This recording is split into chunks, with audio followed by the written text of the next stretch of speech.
Have you ever felt like something inside you is missing, but you can't explain what? Like a part of you got left behind somewhere along the way, and no matter what you do, you can't seem to feel complete. Maybe it shows up in quiet moments when you're lying in bed, staring at the ceiling, wondering why you feel disconnected, even when everything looks fine on the outside. The truth is, most people are walking through life feeling like puzzle pieces that don't quite fit. They've buried their past, rejected parts of themselves, and silenced their emotions just to get through the day. But deep down, there's a voice whispering, there has to be more than this, and that voice is right. Because wholeness isn't something that's out there. It's not something you need to earn, find, or fix.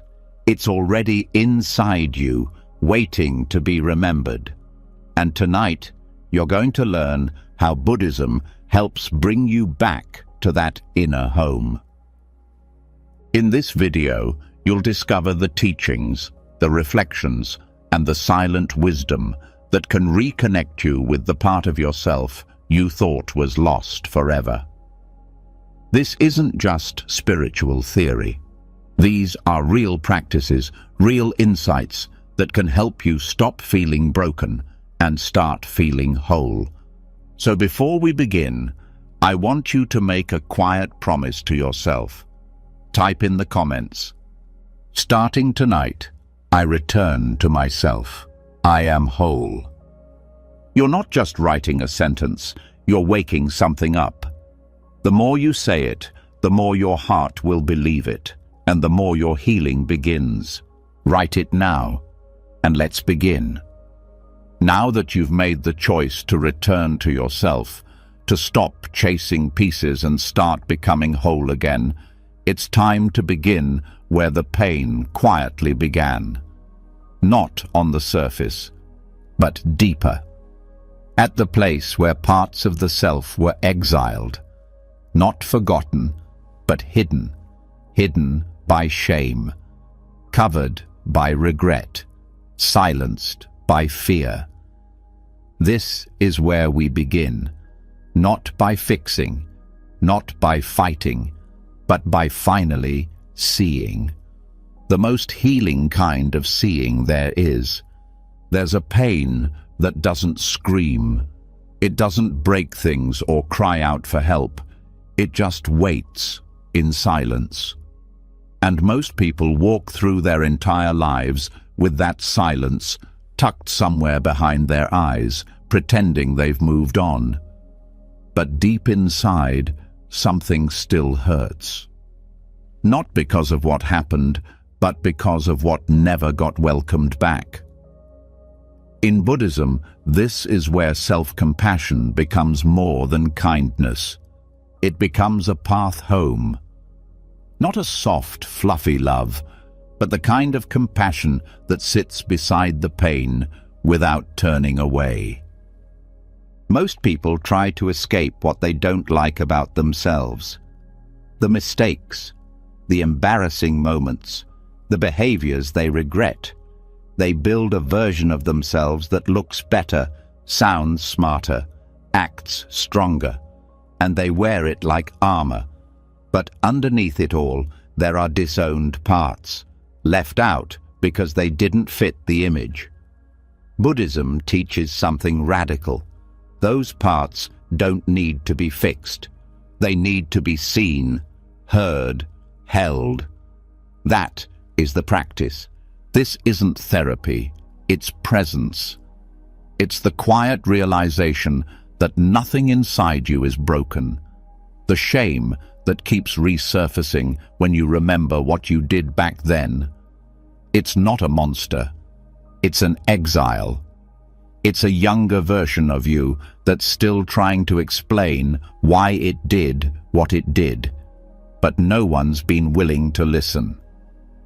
Self-compassion in Buddhism is not a luxury. It's a lifeline. It says, I will sit with the part of me that others rejected. even if it makes me uncomfortable. This is not weakness. This is power. There is a Buddhist teaching that suffering begins not from what happens, but from our resistance to what is. That includes the parts of ourselves we try to silence. Every time you say, "I shouldn't have done that," or "I can't believe I was that person," you're creating a wall between who you are and who you were. But Buddhism invites you to take that wall down, not with force, but with warmth. By meeting that version of yourself and saying, "I know why you did what you did. I see the pain, I see the confusion, and I'm not here to punish you anymore." This is where wholeness starts to form again. When you stop exiling parts of yourself just because they made mistakes. When you realize that the worst version of you was still trying, still breathing, still hoping to be loved. It doesn't matter how many years it's been. There's no expiration date on healing. The mind holds on to what hasn't been acknowledged.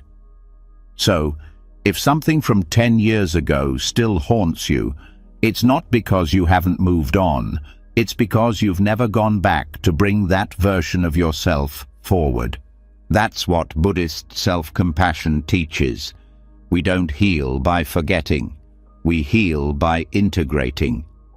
One of the most beautiful practices is sitting in meditation, not to quiet the mind, but to let it speak.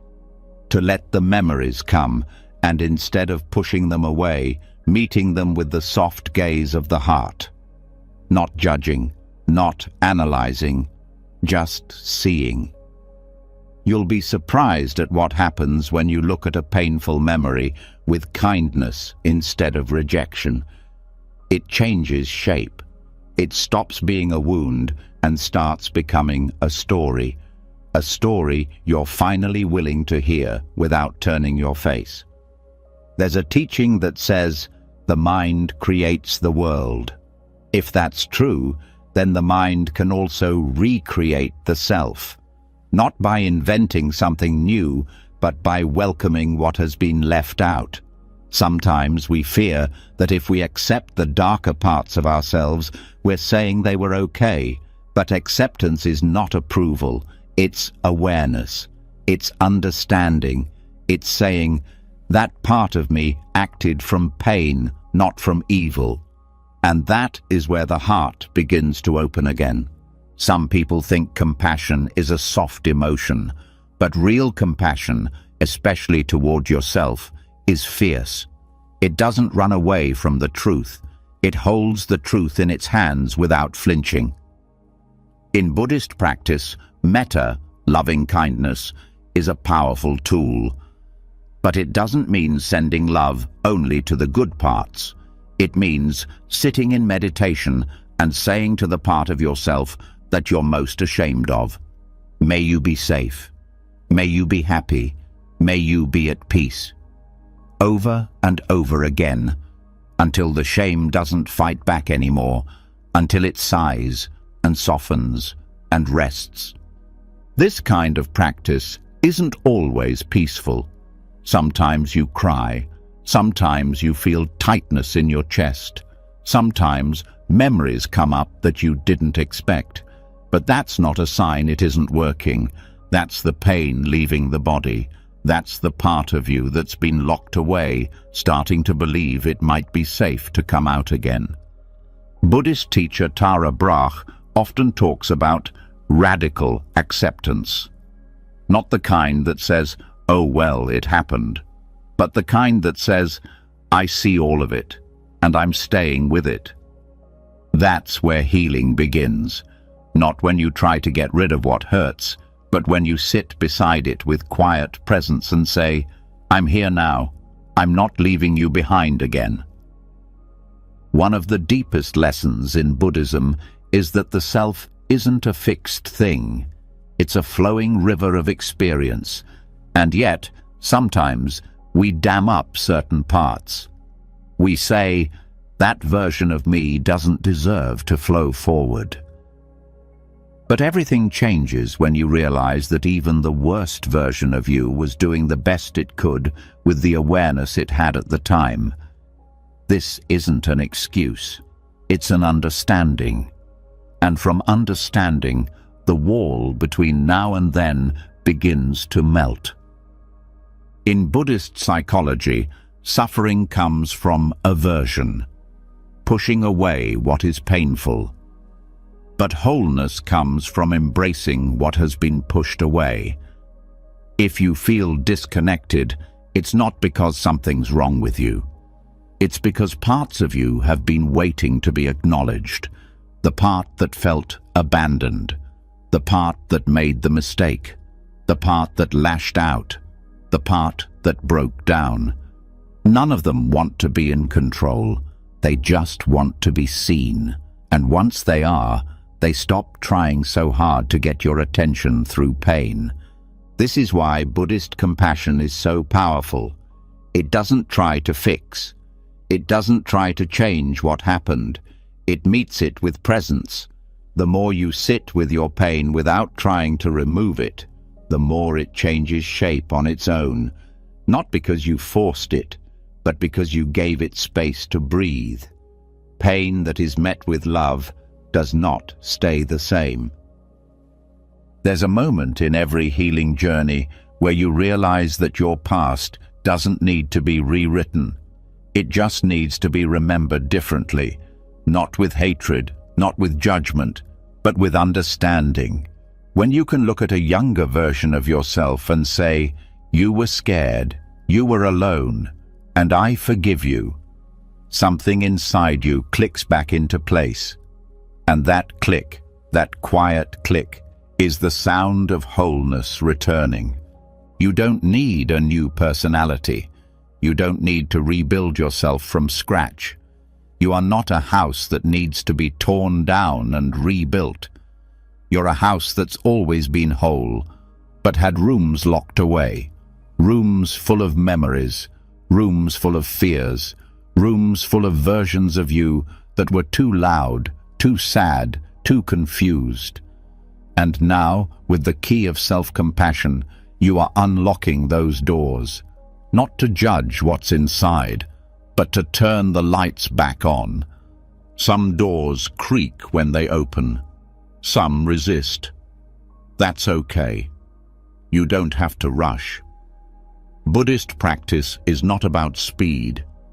It's about sincerity. Every time you sit in stillness and welcome what arises, you're restoring something ancient. You're saying to your own heart, "I'm ready to listen now."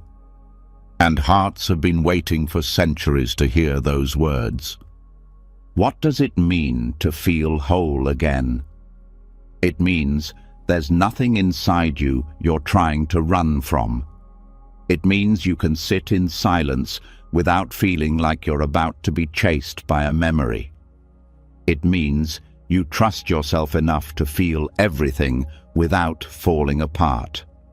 That kind of trust is rare, but it's possible. It begins not with a grand decision, but with a quiet breath and a choice to stay. Every scar you carry tells a story, but not all stories are meant to end in pain. Some are meant to become lessons, and some, when viewed through the eyes of compassion, become sacred. Not because the pain was beautiful, but because the healing is. When you stop trying to erase your past and start listening to it, you turn wounds into wisdom. The parts of you that still hurt, they're not weak. They're waiting for the day you stop abandoning them, waiting for the day you come back, not with shame, but with warmth. That day can be tonight, right now, in this quiet moment, under this soft light. You can start to say to yourself what no one ever said when you needed it most. You're still worthy, even now, especially now. You don't need to be perfect to be whole. You just need to stop pretending that wholeness means perfection. In Buddhism, wholeness means nothing left out. And that includes the you who doubted, who failed, who hurt others, who was hurt. They're all part of the story, and the story is still being written. This is not a journey of becoming someone else. It's a return, a remembering, a reunion, not with a better version of yourself, but with the one who's been waiting in silence, ready to be seen, ready to be loved, ready to come home.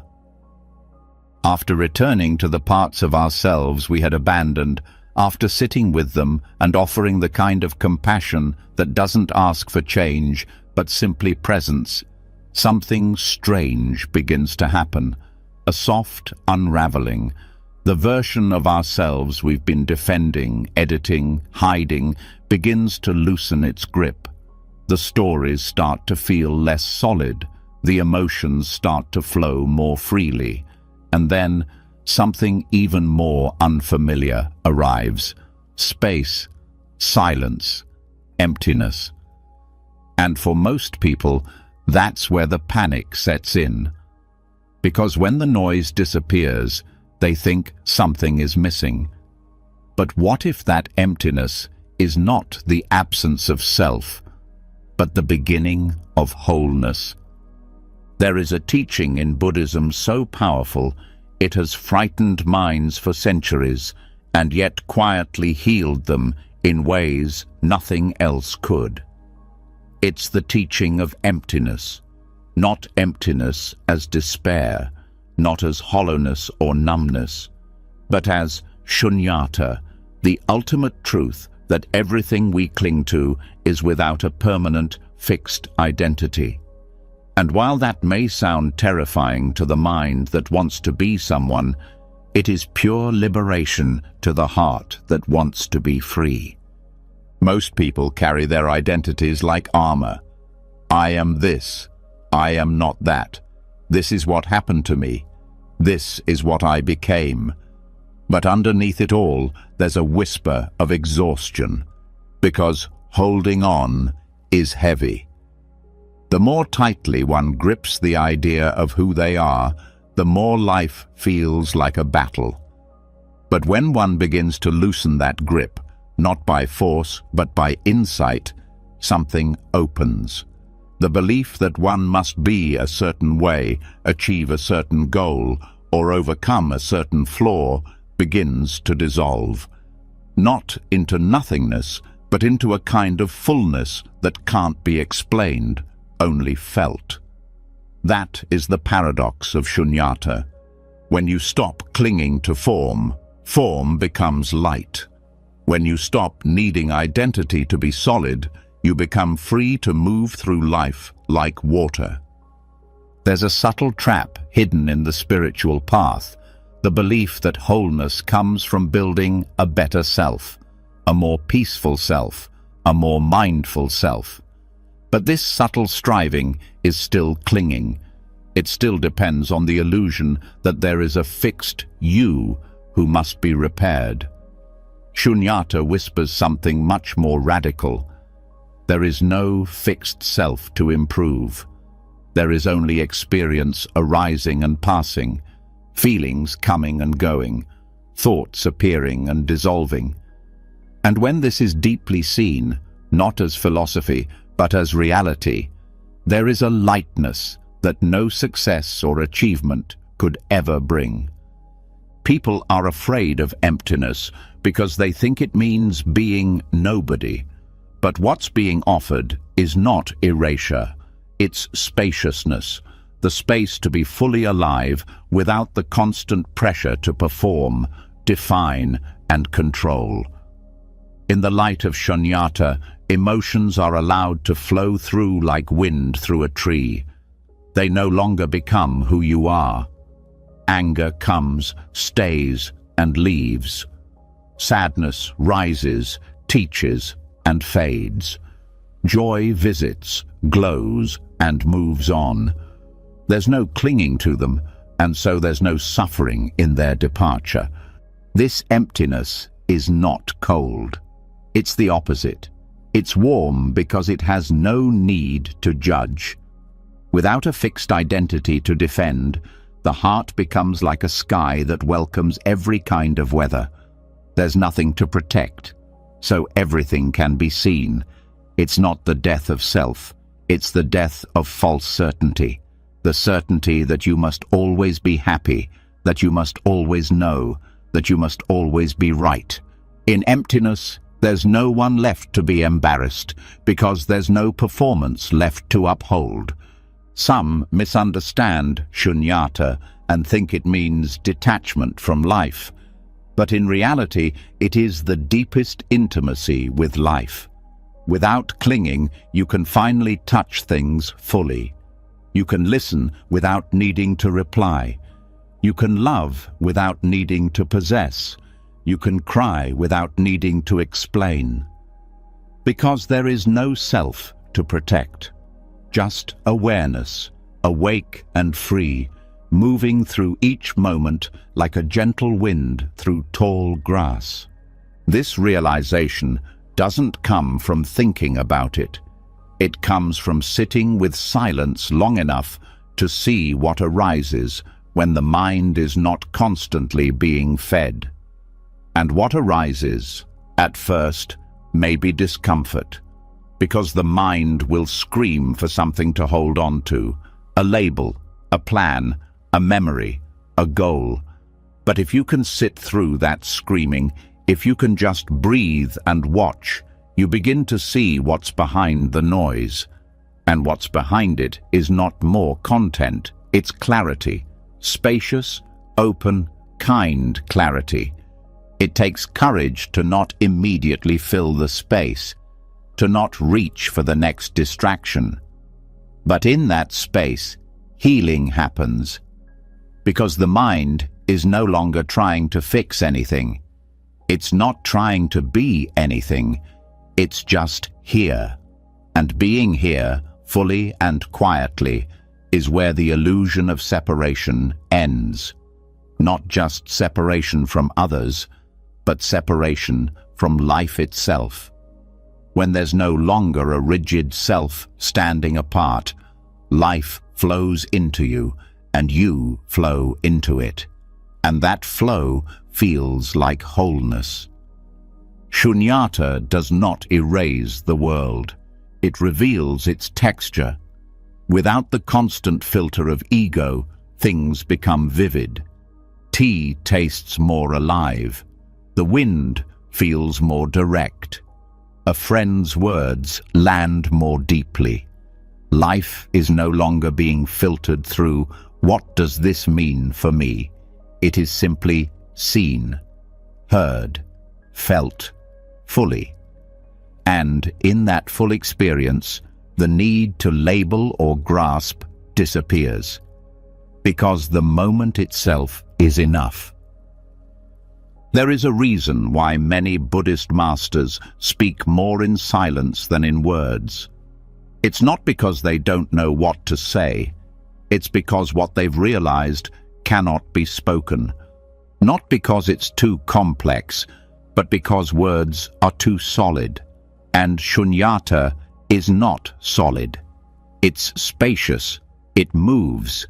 It breathes. It holds everything but clings to nothing. And to live from that place is not to become distant from the world. It is to become one with it. When the idea of self drops away, compassion becomes natural, not as a strategy, not as a moral code, but as an effortless expression of connectedness. You don't need to force yourself to be kind. You see others suffering, and you feel it as your own. Because the boundary between me and you has softened. In emptiness, love is not personal. It is vast. It does not depend on liking. It does not need to be earned. It flows simply because there's no one trying to control it.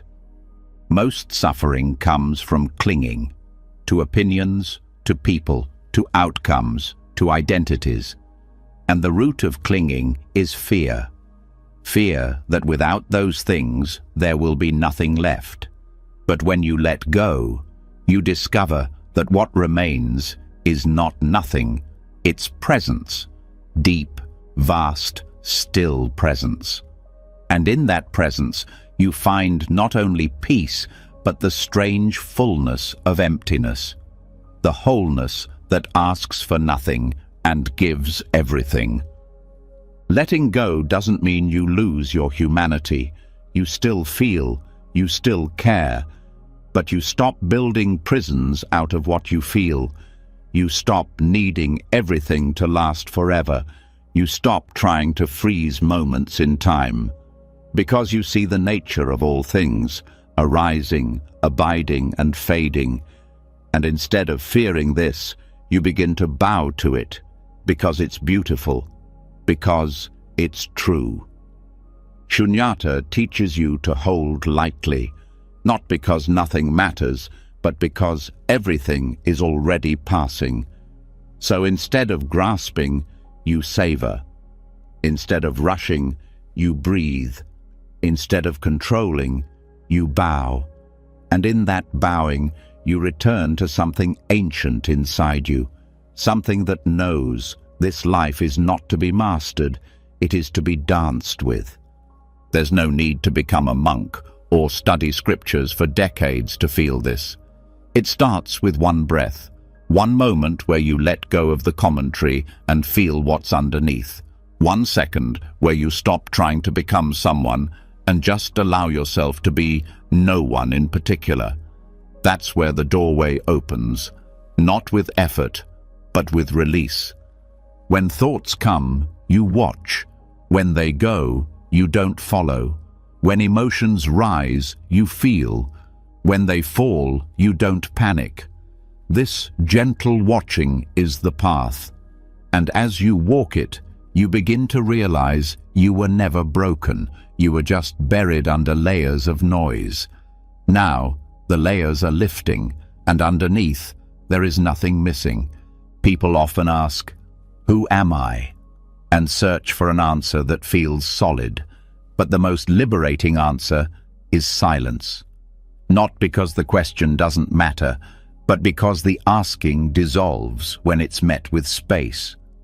In that space, there's no need to be someone specific. There's only the joy of being, the raw aliveness of existing without explanation. Shunyata does not mean nothingness. It means freedom from false solidity. It means life without the heavy backpack of me, mine, I must. It means breathing without clinging, feeling without bracing, moving without resisting. And in that kind of life, everything becomes easier. Not because the world changes, but because your way of relating to it softens. You still have responsibilities, you still have goals, but they no longer define you. You can lose and not collapse. You can win and not inflate. You can rest and not feel guilty, because you know that your worth was never tied to outcomes. It was never a matter of becoming. It was always here, quiet and complete, under the surface.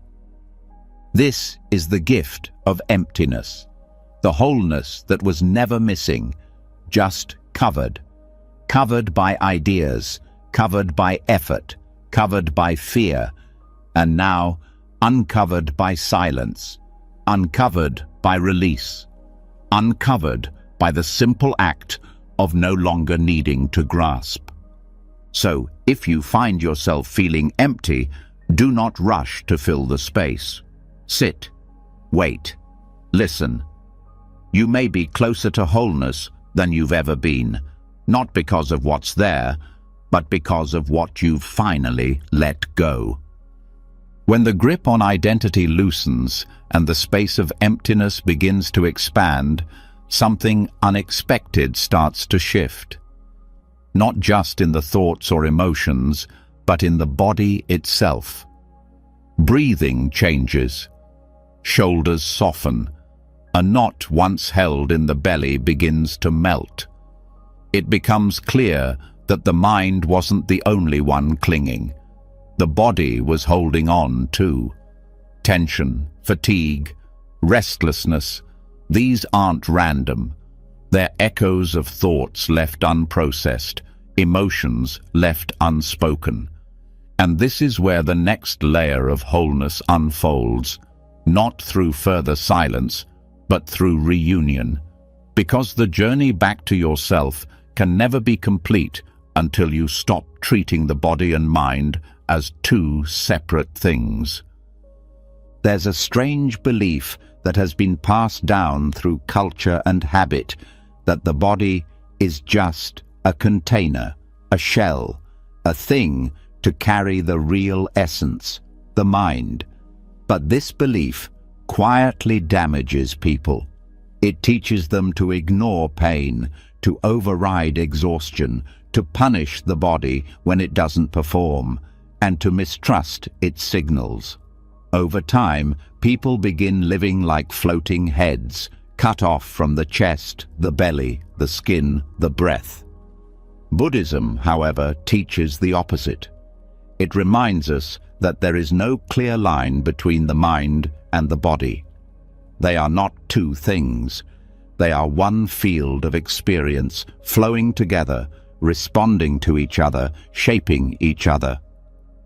And healing begins the moment you stop dividing what was never meant to be split.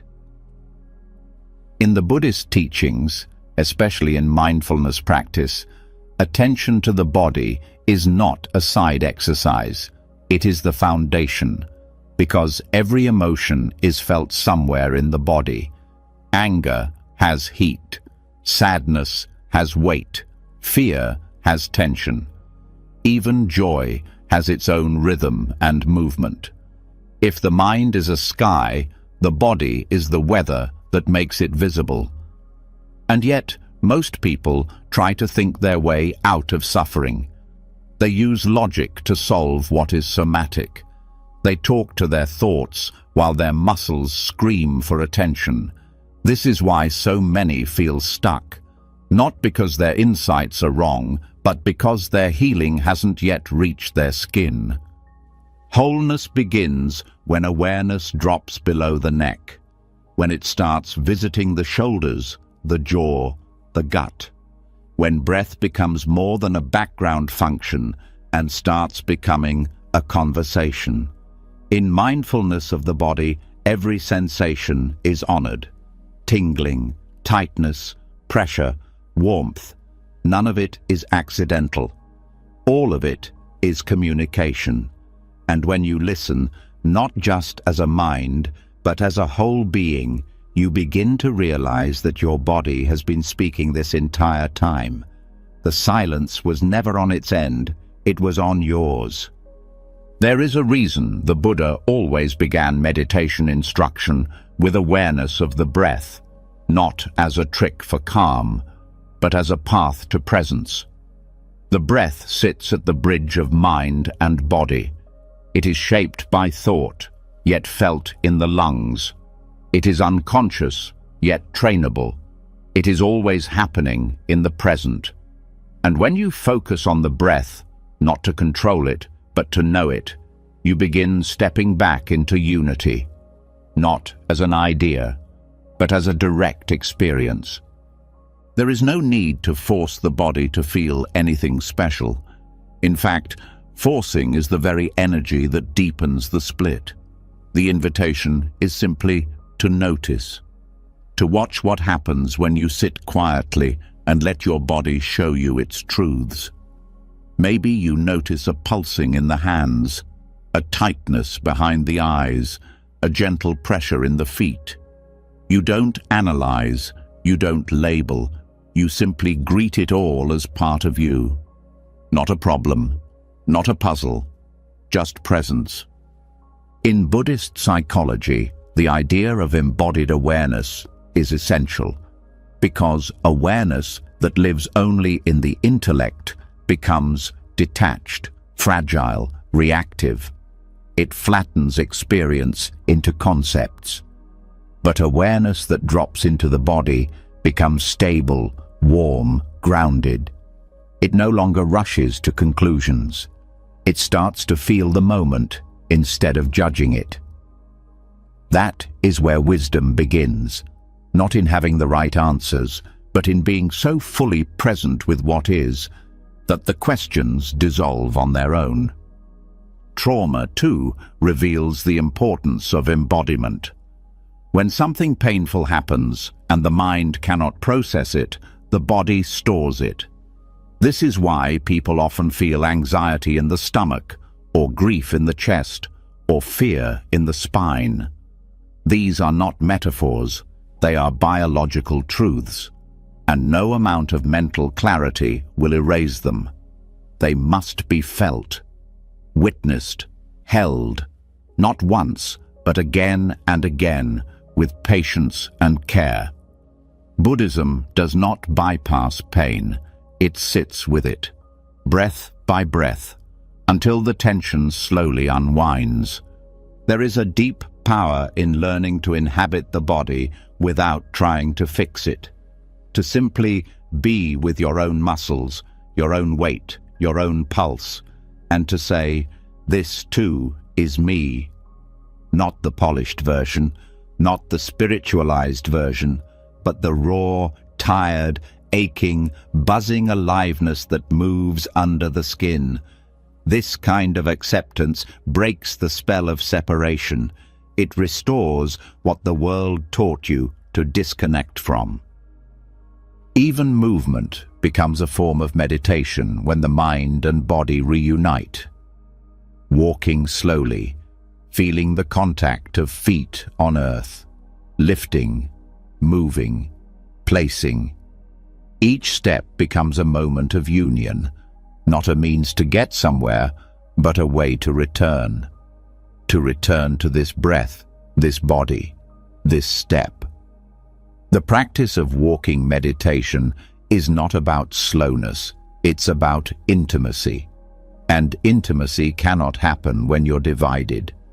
Food, too, is transformed by presence. Not just what you eat, but how. When the mind is elsewhere, meals become mechanical. The body eats, but is not nourished. But when you pause, breathe, taste, chew, and truly feel the act of receiving nourishment, digestion becomes more than a physical process. It becomes a sacred one. The same is true with rest, with sleep, with touch, with every act that involves the body. When done with awareness, it stops being routine and becomes ritual. Many suffer from illnesses that seem invisible: fatigue, inflammation, tension, anxiety. But behind these symptoms is often the same root: disconnection, a body left unheard, a mind left ungrounded. And the healing is not always in medication or in mental reframing. Sometimes it begins with 5 slow breaths. Sometimes with a hand placed gently on the heart. Sometimes with the simple words, "I'm listening now." The body is not a burden. It is a gate, a doorway into the deepest forms of presence. When you stop treating it like a problem and start treating it like a partner, everything shifts. Pain becomes softer, pleasure becomes deeper, movement becomes grace, stillness becomes medicine, because now you're not living as a split being, you're living as one. Even posture matters, not as performance, but as message. The way you sit, stand, walk, each sends a signal to the mind. Upright without rigidity, relaxed without collapse. This is the middle way, not just in thought, but in structure. The body becomes a living expression of balance, of dignity, of openness. And the mind, seeing this, begins to reflect the same. Buddhist teachings speak of the body as a temple. But this doesn't mean it must be flawless or pristine. It means it is sacred because it is transient, because it will change, because it will age, because it will one day return to the earth. And so, each breath becomes a bow, each sensation an offering, each moment of awareness a return to the altar of now. One of the most healing practices in this path is the body scan meditation, not for relaxation, though that may happen, but for reconnection, bringing attention area by area to every part of the body, from the toes to the crown, with no goal but presence, no judgment, no fixing, just meeting each area like an old friend. Some parts may feel tense, others dull, others alive. All are welcome. All are part of the reunion. Gratitude arises not from forced affirmation, but from contact. When you truly feel the lungs working, the hands holding, the legs carrying, the heart beating, you begin to see just how much life is happening without your control. And in that realization, gratitude flows, not as obligation, but as awe. The body, despite all it has endured, is still showing up, still breathing, still listening for your return. Sleep deepens when the body is trusted. Pain eases when it is not judged. Anxiety fades when breath becomes home. These are not spiritual theories, they are lived truths, and they begin not with massive effort, but with simple noticing. The rise and fall of the belly, the air touching the skin, the sound of the breath moving through the nose. These are doors, always open, always waiting. Even emotions that feel overwhelming become more manageable when anchored in the body. Instead of spiraling into thought, you learn to ask, where is this felt? And you breathe there, and you soften there. And slowly, the storm passes, not because you controlled it, but because you stayed with it. And it realized it didn't need to scream anymore to be heard. The mind and body do not need to be forced into unity. They are already united. The illusion is that they're separate. The practice is to stop believing that illusion, to live not as a head with a machine attached to it, but as a full, breathing, sensing presence. Whole, not because everything feels good. Whole because nothing is left out. So tonight, as you rest, as your body settles into the mattress, as your breath slows and the mind begins to drift, return to this truth.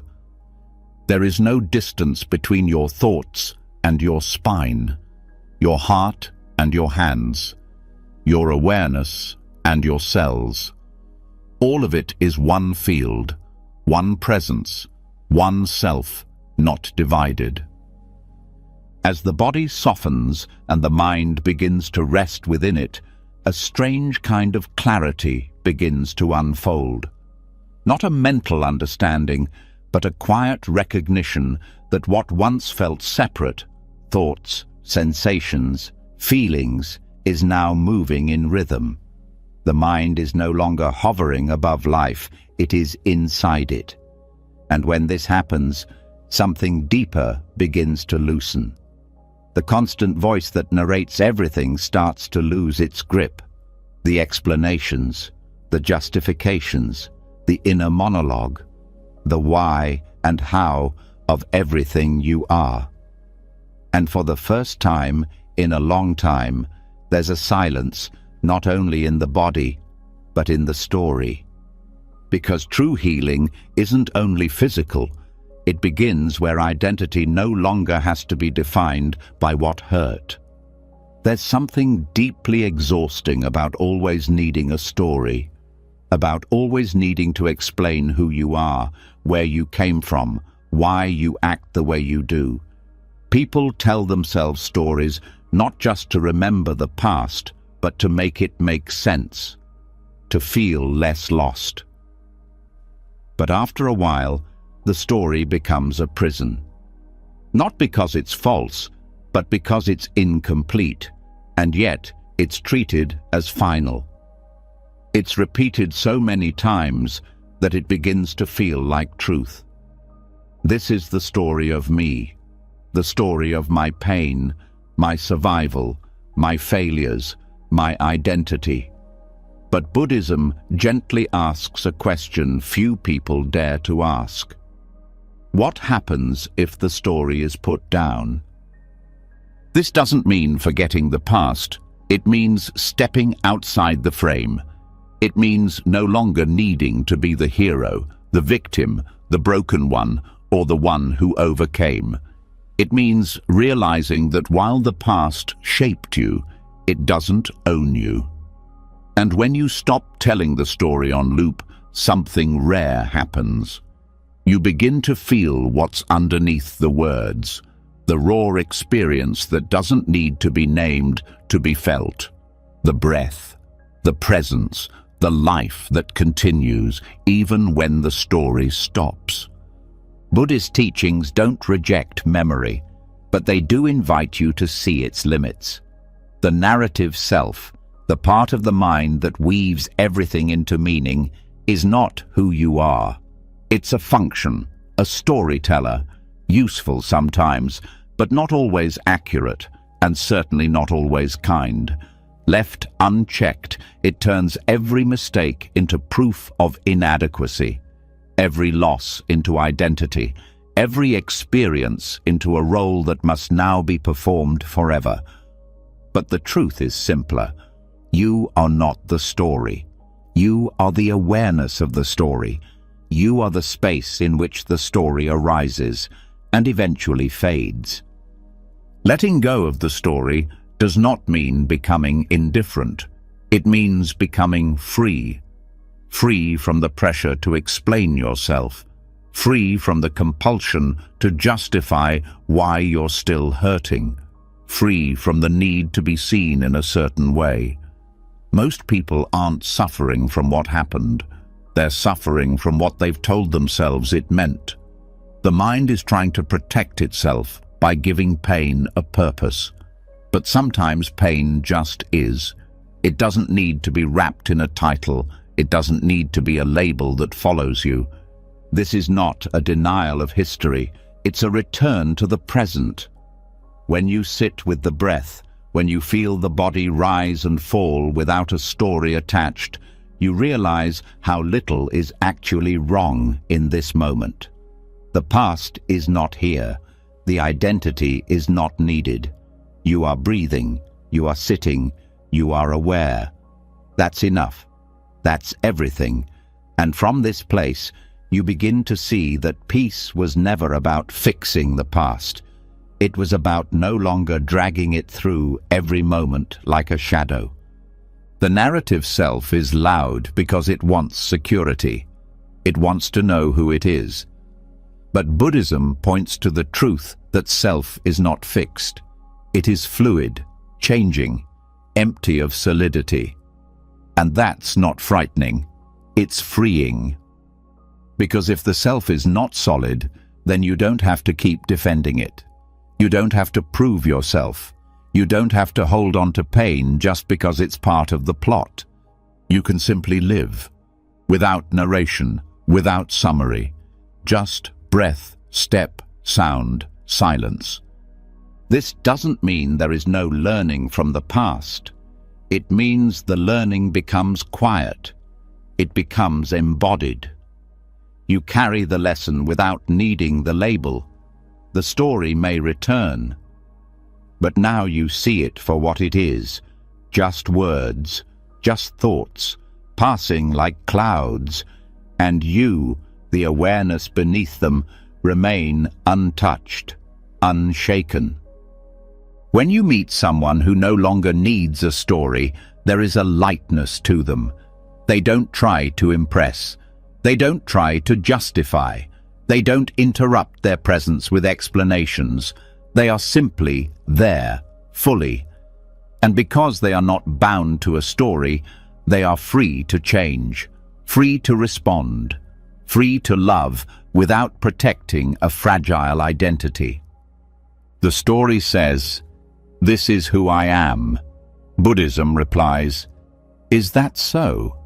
It's not confrontation, it's curiosity, a gentle invitation to look again, to ask, what happens when I stop repeating this? And in that gap, something timeless opens, a peace that isn't earned, a stillness that doesn't depend on resolution. It's the space that's always been underneath the plot line, waiting for you to return. You may feel grief when the story starts to dissolve. That's normal. The identity you've held on to has been your protection. It's been the way you made sense of chaos. Letting it go can feel like loss. But what you're losing is not yourself. It's the cage. And what remains is so much bigger, more open, more alive. You begin to notice how much of your energy was spent rehearsing, editing, retelling. Now that energy returns, not to a role, but to life. This isn't about having no history, it's about not being reduced to it. Not every chapter defines the whole book. Not every pain becomes a lifelong scar. Some things just happen, and then they end. And when you stop picking them back up, you give yourself space to feel something new, something unedited, something real. Meditation helps here, not because it gives you insight, but because it gives you distance. You begin to hear the story playing, and instead of following it, you watch. You say, "Ah, there's the voice again," and you return to the breath, again and again, until the voice grows quiet, not silenced by force, but by lack of attention. It's okay to still feel emotions tied to the story, but now you can feel them without being them. You can cry without becoming the one who suffers. You can feel joy without needing to turn it into a victory. Emotions pass through like rain on the roof, felt fully, gone naturally. This is the healing that comes when story loses its grip, not through amnesia, but through presence. Letting go of the story also softens relationships. You stop expecting others to play the roles you've assigned. You stop defending your part. You start seeing people as they are now, not as they were in your script. Conflict fades, compassion grows, because you're no longer trapped in a play that everyone else is tired of acting in. Sometimes the most radical act of self-love is to stop telling the story, to sit quietly, to breathe, to feel the body, and to say, "This is enough." Not because you've solved the past, but because you're no longer forcing it to be the present. The story may visit again. That's okay. You greet it like an old friend, but you don't invite it to move in.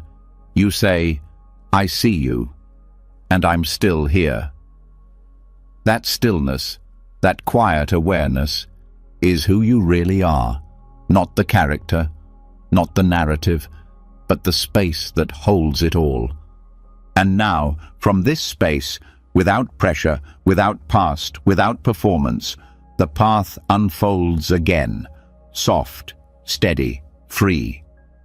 When the need for a story dissolves and identity no longer rests on old wounds or the approval of others, a deeper kind of silence enters. Not the silence of absence, but the silence of arrival. There's no longer a need to be someone or to be seen a certain way. And in that space, something ancient stirs beneath the noise, a stillness that doesn't come and go. a presence that remains untouched by the past, unbothered by the future. And this is where the path leads next, not to another version of the self, not to a polished identity, but to a refuge, not a physical place, but something far more sacred, the place inside that nothing can reach unless you allow it. The inner refuge. In Buddhism, refuge is not about escape. It is not about leaving behind the world, pretending things don't hurt, or shielding yourself from life. It is the opposite. Taking refuge in the Dharma means turning inward, not to avoid the storm, but to find the place in you that can remain unmoved by it, not frozen, not numb, but clear, grounded, steady, because loss will come, betrayal will come, confusion will visit again and again, but none of it has the power to exile you from your own heart, unless you give it permission. This refuge is not built overnight. It's discovered slowly, through practice, through stillness, through the moments when everything outside you falls apart, and you have no choice but to go within. The outer world can take many things: reputation, relationships, health, even safety, but it cannot take your capacity to meet this moment. That capacity is yours. And when you remember that, you stop feeling like life is happening to you. You begin to sense that something inside you can hold all of it. The Dharma isn't a theory. It's not a set of beliefs or rules. It's a mirror that reflects your own freedom back to you. It shows you that suffering is not punishment. It is a signal, a call to return. Every moment of pain becomes an invitation to step into the refuge, not to collapse, but to realign, not to escape life, but to meet it from a different center, a center that doesn't move.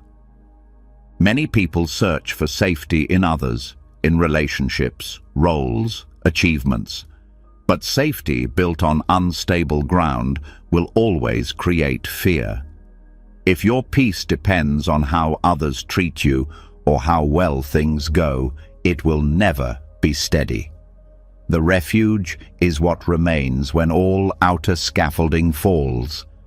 It is the stillness under heartbreak, the awareness beneath failure, the breath that continues even when everything else breaks apart. There are times when the heart is shattered by grief or rejection, and the mind starts to spin, looking for someone to blame, something to fix, somewhere to run. But the refuge is not found by running. It is found by sitting, by breathing, by letting the fire burn without trying to put it out. When you stop trying to control the storm, you realize the storm is not who you are.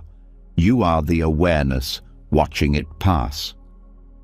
In Buddhist practice, the three refugees are Buddha, Dharma, and Sangha. But these are not external icons. The Buddha is the awakened nature within you. The Dharma is the truth that is always unfolding inside and around you. The Sangha is not just a group of people, it is the field of presence that arises when you connect to life with sincerity. Taking refuge means saying, I no longer put my faith in chaos. I trust this path. I trust what is deeper than thought. This trust is not blind. It grows each time you survive what you thought you couldn't. Each time you lose something and still find breath.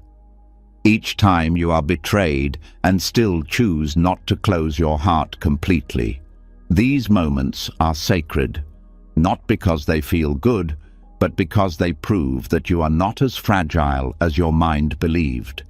The refuge becomes stronger every time you meet pain without turning it into an identity.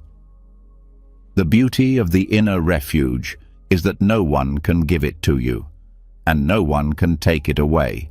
It doesn't depend on language, on culture, on belief.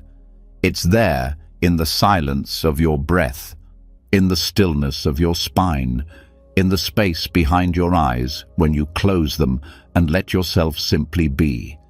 It's not something you create, it's something you uncover. You might doubt it at first, especially if life has taught you that safety is always conditional. You may search for proof that it exists, but the proof is always the same. When you stop trying to be somewhere else and you breathe deeply into the moment you're in, you feel it. Not always dramatically. Sometimes it's subtle, a softening in the belly, a lessening of mental noise, a flicker of peace. That's it. That's the door. When pain arises, the reflex is to resist. But the Dharma teaches a different response, to bow, not in defeat, but in reverence, to say, this too is part of the path. And when you do that, when you bow instead of break, you find yourself inside the refuge. You're no longer fighting life. You're flowing with it. You stop asking, why is this happening to me? And you start asking, what can I meet here, gently? The refuge is not passive. It's not waiting for life to get better. It is active stillness. It is choosing again and again to meet this moment with presence instead of panic, to trust the breath more than the story, to stay close to what's real instead of what's loud. And over time, this choice becomes natural. You start reaching for awareness the way you once reached for control. In the refuge, thoughts don't stop. Emotions don't disappear. But their power to define you weakens. You begin to see that you are not your fear, not your anger, not your sadness. You are the space they move through. You are the one who sees without judgment. And that seeing is the medicine, not because it changes what you feel, but because it holds what you feel without collapse. There may still be chaos outside, there may still be heartbreak, but in the refuge, you are not destroyed by it. You are moved, but not shattered. You cry, but you are not undone. You feel, but you are not lost. Because something in you is anchored, not in control, not in denial, but in truth. And truth is the only place peace can live. Taking refuge is not a one-time act. It's a practice, a remembering. Every time you come back to the breath, you're returning. Every time you pause before reacting, you're deepening it. Every time you let go of needing answers and choose to be present instead, you are stepping back inside. It becomes less of a sanctuary you run to and more of a home you never left. And perhaps the most beautiful part is this. Once you find the refuge in yourself, you begin to become a refuge for others. Not by giving advice, not by solving their problems, but by your presence. People feel safe around someone who doesn't need to fix them, who can sit in silence and offer space without fear. That's the gift of walking this path. Your healing becomes the doorway through which others feel seen. The world is loud. It will always try to pull you out of yourself. It will tempt you with roles, arguments, identities, distractions. But the Dharma offers a different kind of power, not the power to dominate, but the power to remain centered in the middle of it all. When you stop needing outer stability because you've found something unshakable inside, you become free. There is no badge for this refuge, no title, no applause, but you'll know it when you feel it. when a part of you starts smiling in the middle of sorrow, when you take a breath in the middle of tension and everything softens just a little, when you realize you don't need to win or escape, you just need to return, and you do, again and again. No matter what has been lost, no matter who left, no matter what part of your life didn't turn out the way you hoped, this refuge is still here, quiet, steady, waiting, and the moment you remember it, you are already inside. You don't need permission, you don't need to earn it. Just breathe, just sit, just stay. And from this sacred center, the journey continues, not toward escape, but deeper into life, with a heart that is open, a mind that is clear, and a presence that knows, no matter what comes next, you are already home. After discovering the inner refuge, the space within that remains untouched, no matter what happens around you, something begins to shift in how pain is held. It's no longer treated as something to run from or erase. It becomes something to listen to sit beside, to hold gently without resistance. But still, there may be moments when the past rises again, those cracks, those broken pieces, those old memories that never fully faded. And this is where the next teaching quietly unfolds. What if the cracks are not flaws, but sacred? What if the broken parts aren't mistakes, but the places where the gold goes? In Zen, there's a practice known as kintsugi, the art of repairing broken pottery with gold. Instead of hiding the break, it is highlighted. Instead of disguising the damage, it is celebrated. The crack becomes part of the story. More than that, it becomes the most beautiful part. The object is not thrown away. It is made whole again. Not by pretending it was never broken, but by honoring the break itself. This is not just art. It is wisdom. It is a way of seeing. Healing, in this way, is not about restoration to the past. It is about transformation through presence. Wholeness isn't about going back to the version of yourself before the pain. It's about becoming someone who has walked through it and still stands, but now with more depth, more compassion, and more light. The cracks are not the end of the story. They are the beginning of something richer. Kintsugi awareness is the choice to see your scars as sacred joins, not defects. Many people carry shame around their past. They try to cover it with success, with kindness, with perfection. They build lives around pretending the cracks don't exist. But this effort is exhausting, because deep down they know the pain hasn't been erased, just hidden. Buddhism teaches that hiding is not healing. Denial creates distance. But presence, real presence, begins the golden repair.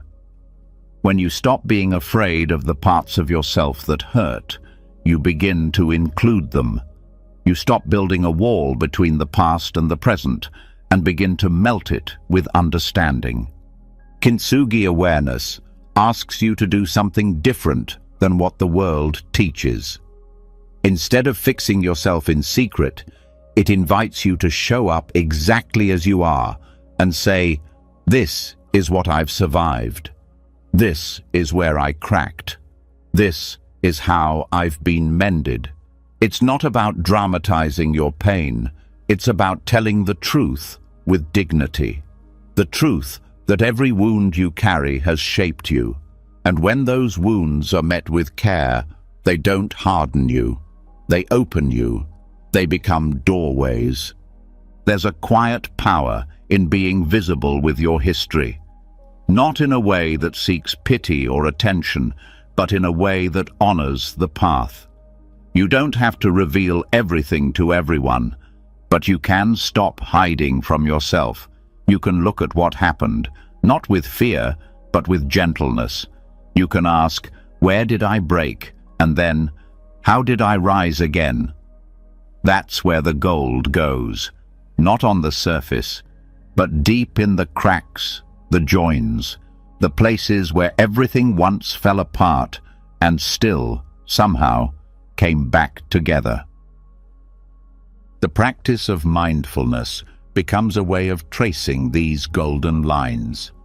Each time you sit with your breath, you're not escaping your pain, you're illuminating it, not in a harsh spotlight, but in a warm glow. You're saying to yourself, I don't need to be unbroken to be whole. That sentence alone can change the way you carry your life. It means that healing is not becoming someone else, it's becoming more fully yourself. Wholeness, in this view, is not a smooth surface. It is textured, it has depth, it has stories woven into every part. You don't need to remove the history. You just need to meet it with new eyes. Eyes that don't flinch. Eyes that understand that scars are not shameful. They are evidence of transformation. And when you truly see your own scars this way, you begin to see the scars of others differently too. You stop judging. You stop comparing. You begin to respect the quiet battles people carry. Compassion flows more easily from this kind of awareness. Because you've walked through your own pain with tenderness, you don't rush others through theirs. You stop demanding they get over it. You stop trying to fix. You simply sit with them, as you've learned to sit with yourself. This is the beauty of kintsugi awareness. It changes not just how you heal, but how you love. You no longer need people to be perfect. You simply need them to be real. In Zen, it is said that nothing is ever truly lost, only transformed. Even suffering can become part of wisdom. Even heartbreak can lead to awakening, but only if it is met fully, not with resistance, but with reverence. The cracks are not problems. They are maps. They lead you back to the places that need the most care. When you practice loving-kindness meditation, you might begin with yourself. You say, "May I be well." And it can feel strange, because part of you believes you must earn that blessing, that you must fix yourself first. But when you practice from the perspective of kintsugi, you begin to include the broken parts in the blessing.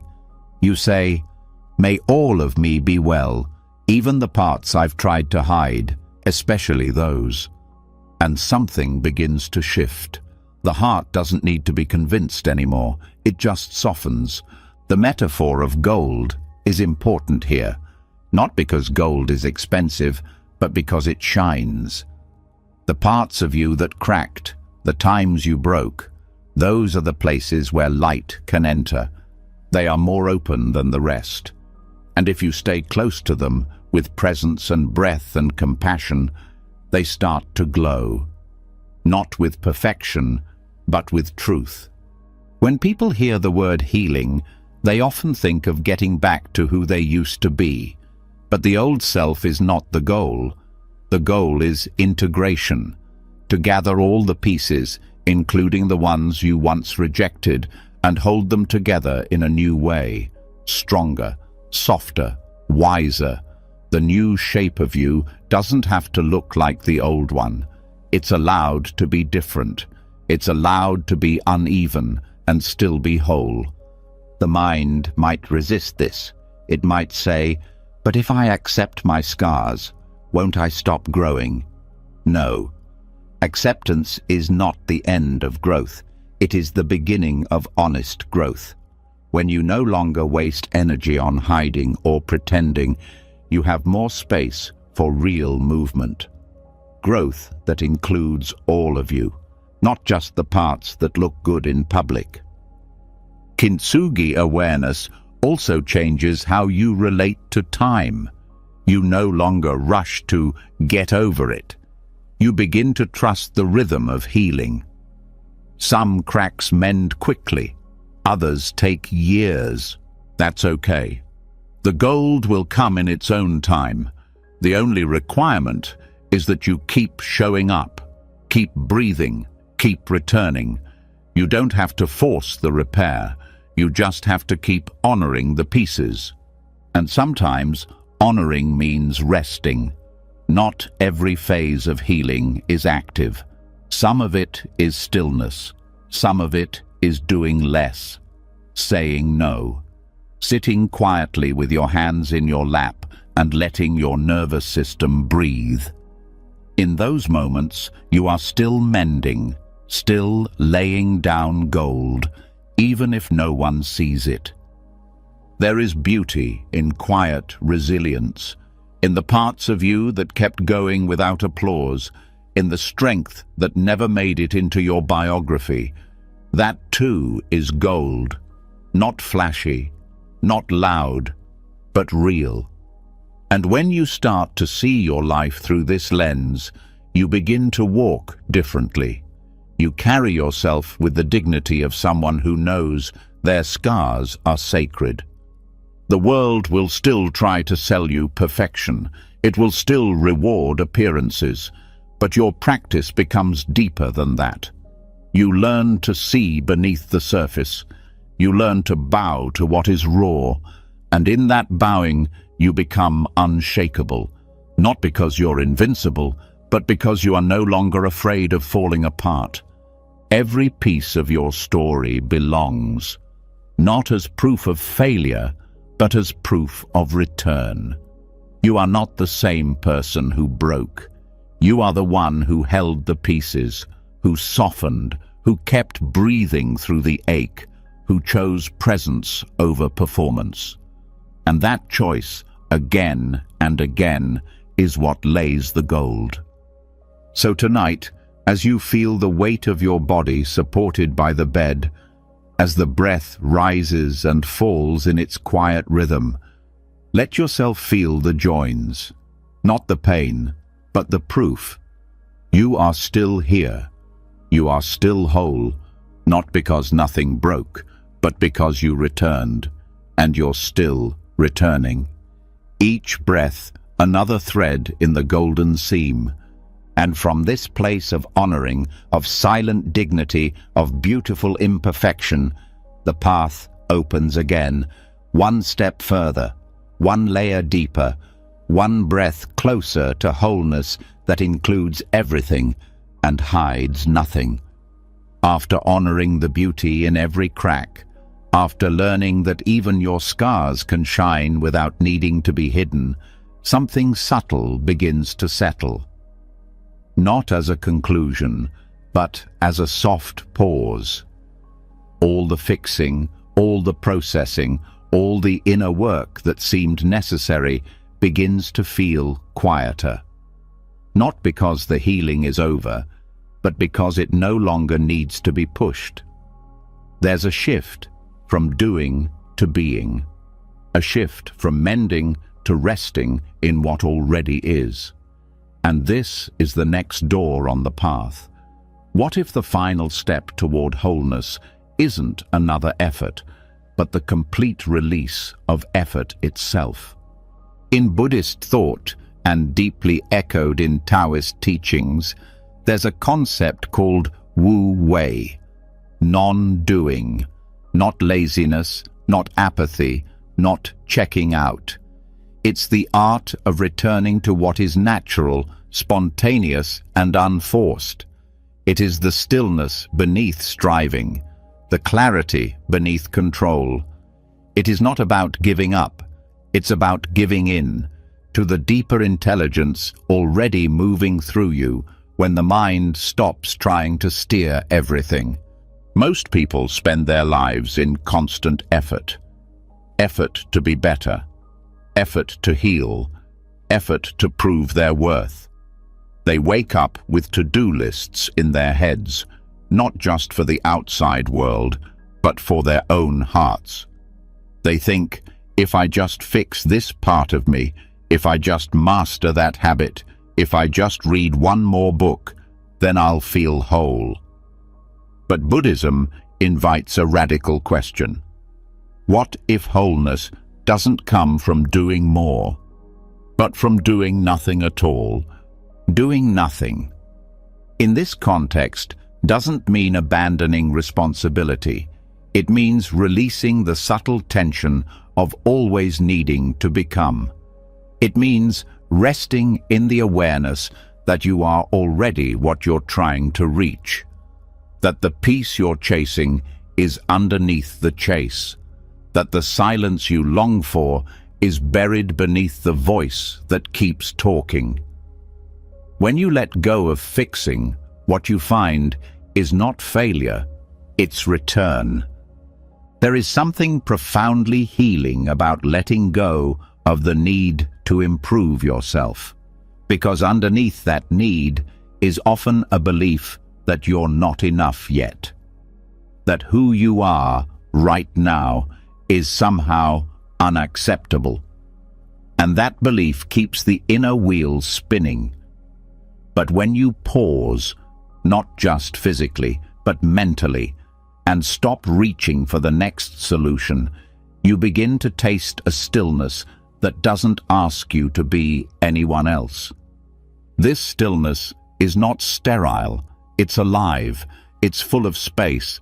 It allows you to be here, now, without condition. And that is the essence of Wu Wei, acting in harmony with the present moment, without forcing, without manipulating, without resisting. In this way, doing nothing is not passive, it's deeply receptive. You become more available to life, not less. You stop fighting against it, and you begin to feel it moving through you, guiding you in a rhythm far wiser than mental control. In meditation, this is where the real shift begins. At first, many sit with effort, trying to concentrate, trying to calm down, trying to become something spiritual. But over time, the trying wears itself out. The breath is simply watched. The thoughts are simply allowed. The moment is simply met. And that's when the deep drop happens, not into blankness, but into presence, into awareness that does not need to grip, that watches everything arise and pass without getting tangled. This is not about giving up goals or ambition. It's about releasing the part of you that thinks you must grind your way into peace. It's about unlearning the belief that suffering must be earned before you're allowed to rest. Non-doing is a return to the original ground, the place where the breath flows on its own, where healing happens in the silence between thoughts, where nothing is missing because nothing is being chased. Most people are uncomfortable with stillness because it confronts them with themselves. The quiet reveals what effort was covering: restlessness, guilt, unresolved grief. But the miracle is this: when those things are met with no agenda, just awareness, they begin to unravel on their own. You don't have to process them into pieces. You don't have to name or fix them. You just have to stay. And in that staying, you return. Nature lives by this principle. The trees don't strive to grow, they grow. The sun doesn't force its light, it shines. The river doesn't think its way downstream, it flows. This is not passivity. This is trust. This is alignment with what already knows how to move through you if you stop blocking it with mental noise. Even in relationships, this way of being changes everything. When you stop managing people's perceptions, when you stop trying to control outcomes, when you sit in presence without needing to persuade or defend, you become magnetic. Not because you've performed something impressive, but because you are still. And that stillness makes others feel safe. It allows the space for something real to enter. Non-doing is also how intuition speaks, not through effort, but through silence, not through planning, but through presence. The next step, the right word, the needed pause, it rises when there's space for it. You don't need to figure everything out. You just need to be quiet enough to hear what already knows. This kind of rest is not exhaustion. It is restoration. You rest not because you're too tired to try, but because you finally realize there's nothing left to push. That the pushing was what kept you from arriving. And when you drop the push, your shoulders drop, your breath deepens, your thoughts slow, and in that space, life feels close again. The practice is simple. You sit, you breathe, and you let everything be as it is. Not because it's perfect, but because it is. You don't run from the discomfort. You don't cling to the comfort. You don't chase enlightenment. You sit in the middle of everything and allow. And this allowing becomes the doorway to wholeness, not because it gives you something new, but because it reveals what was always here beneath the striving. This is what the ancient masters meant when they spoke of the way. Not a path to walk, but a presence to return to. You don't have to become worthy of it. You just have to stop running from it. The way isn't far. It's as close as the next breath you're willing to feel fully, without changing anything. And in that breath, doing stops. Being begins. From this space, even action changes. You still move, still speak, still choose, but the movement is different. It flows from alignment, not anxiety. It arises naturally, without friction. It feels like being carried, not pushed. And even when life gets messy again, as it will, the stillness remains underneath. Because now you know how to return, not by effort, but by stopping effort. In the modern world, where value is often measured by productivity and performance, this teaching is revolutionary. It says you don't have to earn your place. You don't have to prove your worth. You don't have to constantly achieve to be whole. You are already enough, already here, already awake beneath the mind's noise. You just have to stop long enough to remember. And yes, the mind will resist. It will say, "You're wasting time."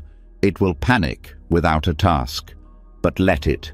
Watch it like you'd watch a child fussing before sleep. Let it exhaust itself.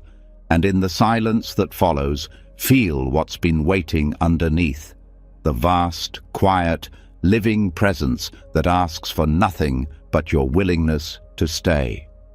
The truth is, the deepest healing often happens when you stop trying to heal, when you stop analyzing your wounds, when you stop turning your pain into a project, when you stop needing to be different from how you are.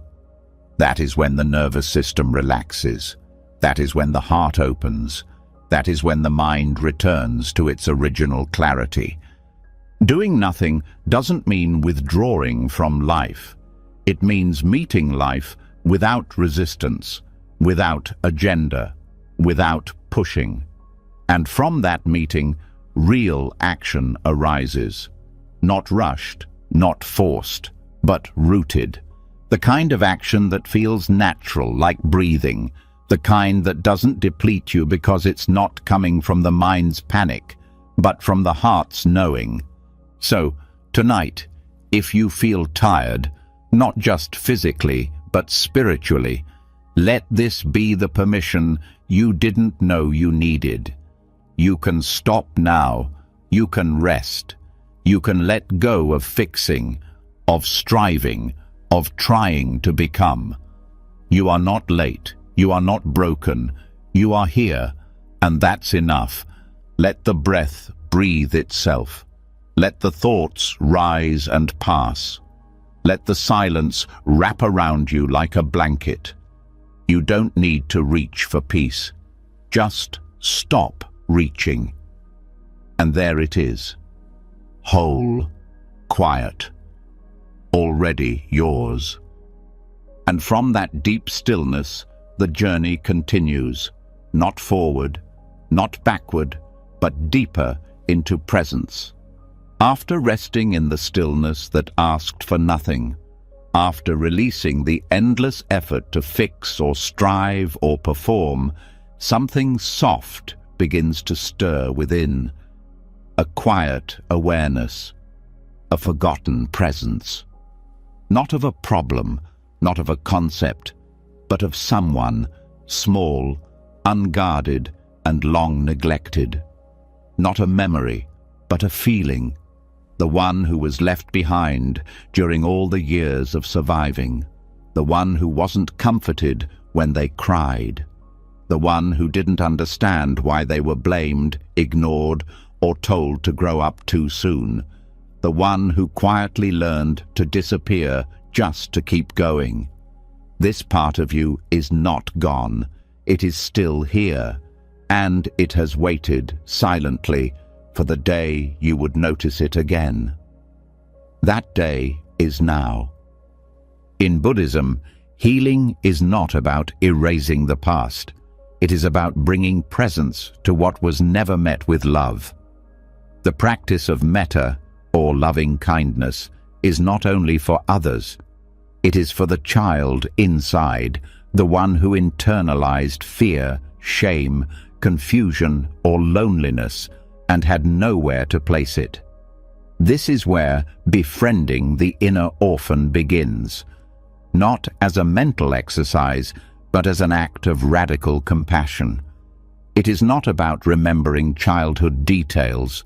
It is about meeting the emotional imprint that still lives in your breath, in your nervous system, in your most reactive moments. The inner orphan is not a mistake. It is a younger version of you, frozen in time, still waiting for safety, for warmth, for someone to say, "I'm here now, you're not alone anymore." Many spiritual paths focus on transcending the self. But before transcendence, there must be reunion. You cannot abandon a part of yourself and expect to feel whole. You cannot meditate your way out of abandonment without first sitting beside it. Loving kindness toward the inner orphan is not indulgent. It is necessary. It is a reweaving of the psyche. It is reclaiming the energy that got trapped in moments of fear. When you were scolded for crying, when you were punished for being honest, when you were left out, misunderstood, or simply unseen, that pain didn't vanish. It was buried. And it shows up now, not in words, but in your reactions. In the tightness when you're misunderstood, in the panic when you're left out, in the coldness that rises when you're scared and don't know how to ask for comfort. This isn't a flaw in you, it is a signal. A quiet whisper from the orphaned self saying, "Please don't leave me behind again." And now, with presence, you can respond differently. You don't have to run. You don't have to silence it. You can sit with it, breathe with it, offer it what it was always asking for, not answers, but gentleness. Start with the breath. Let it be slow. Let it be deep. Picture the younger self, not as a photograph, but as a feeling.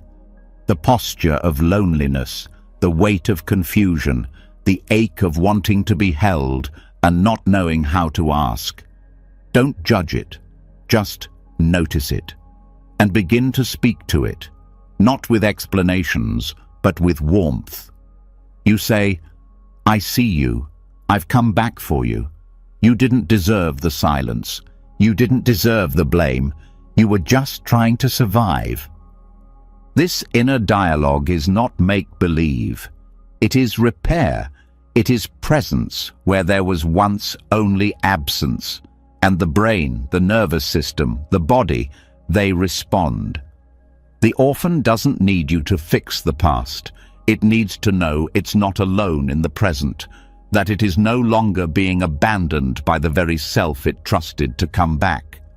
Sometimes this practice brings emotion. Tears may come, trembling may arise, old memories may flash through like a storm. Let them.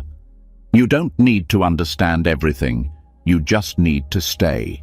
Don't analyze the story.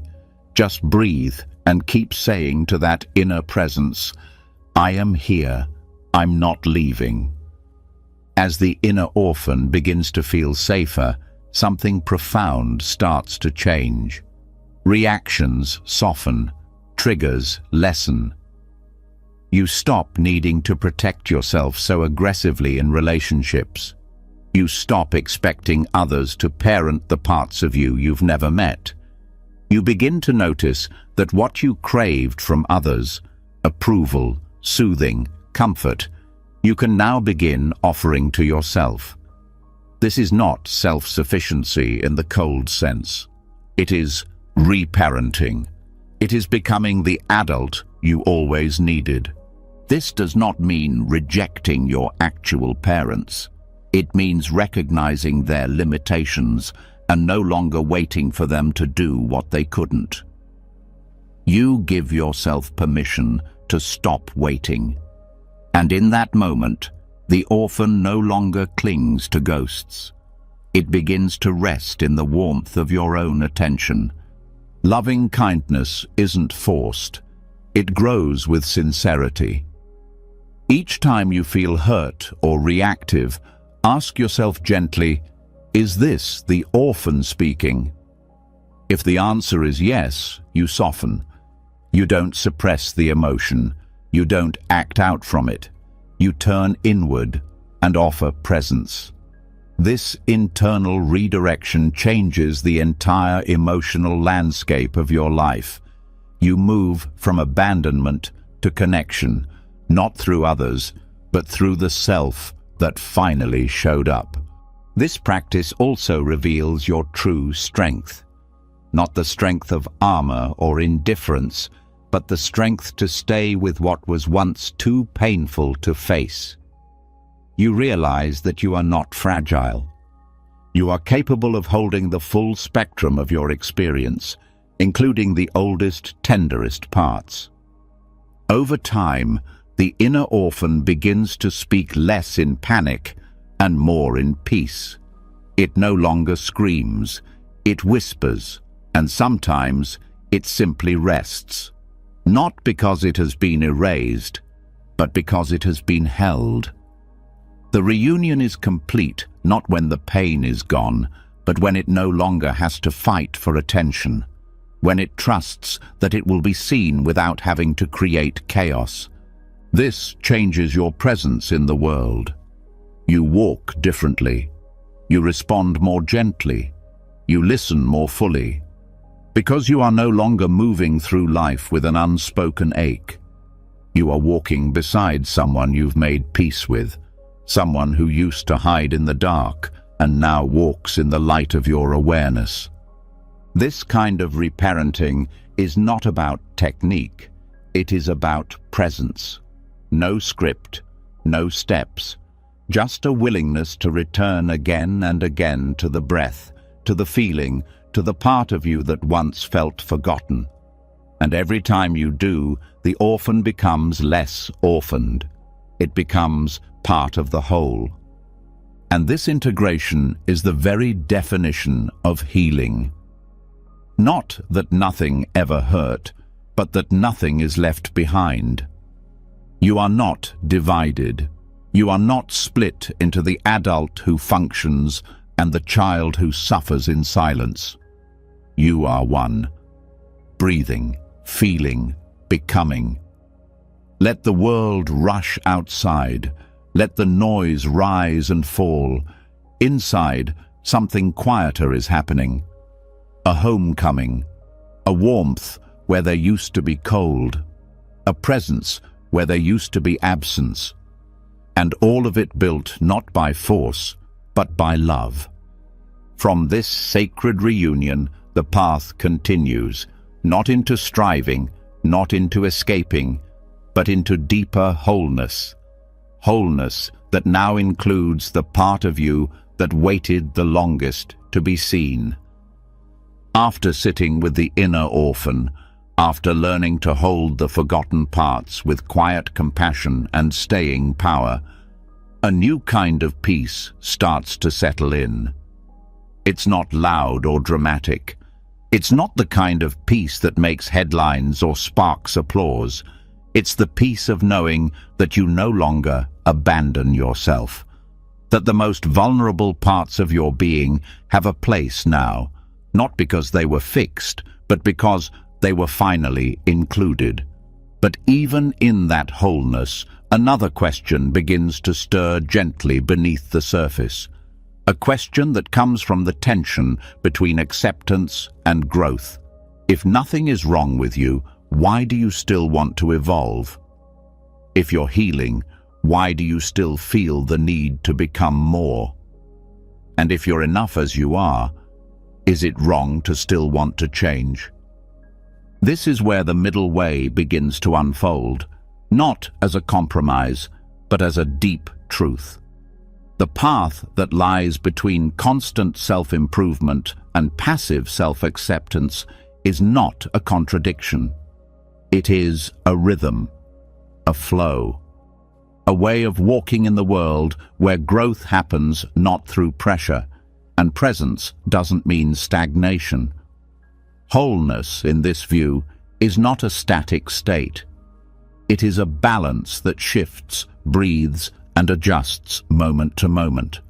Buddhism has always pointed toward the middle way, not too tight, not too loose, not indulgence, not self-denial.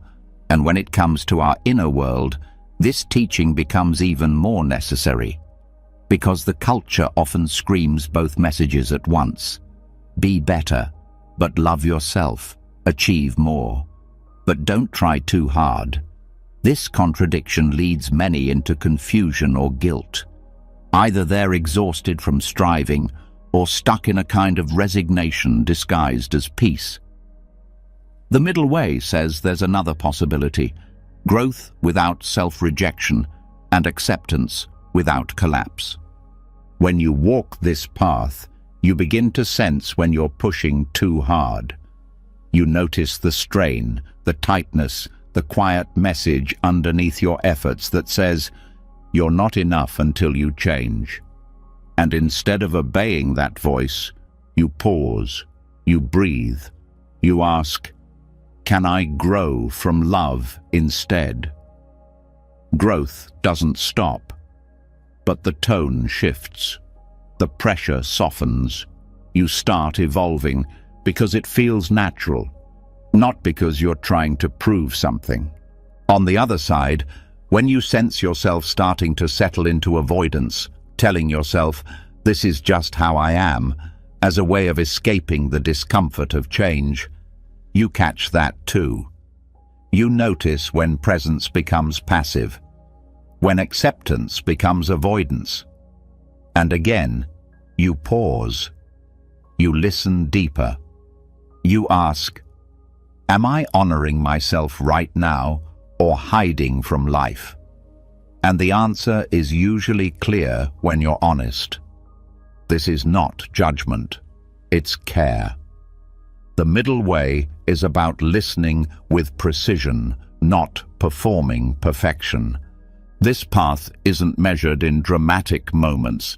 It's found in the ordinary, in how you speak to yourself when you make a mistake, in whether you meditate because you're punishing yourself or because you love your mind, in whether you push yourself to act because of shame or because of an inner calling that comes from stillness.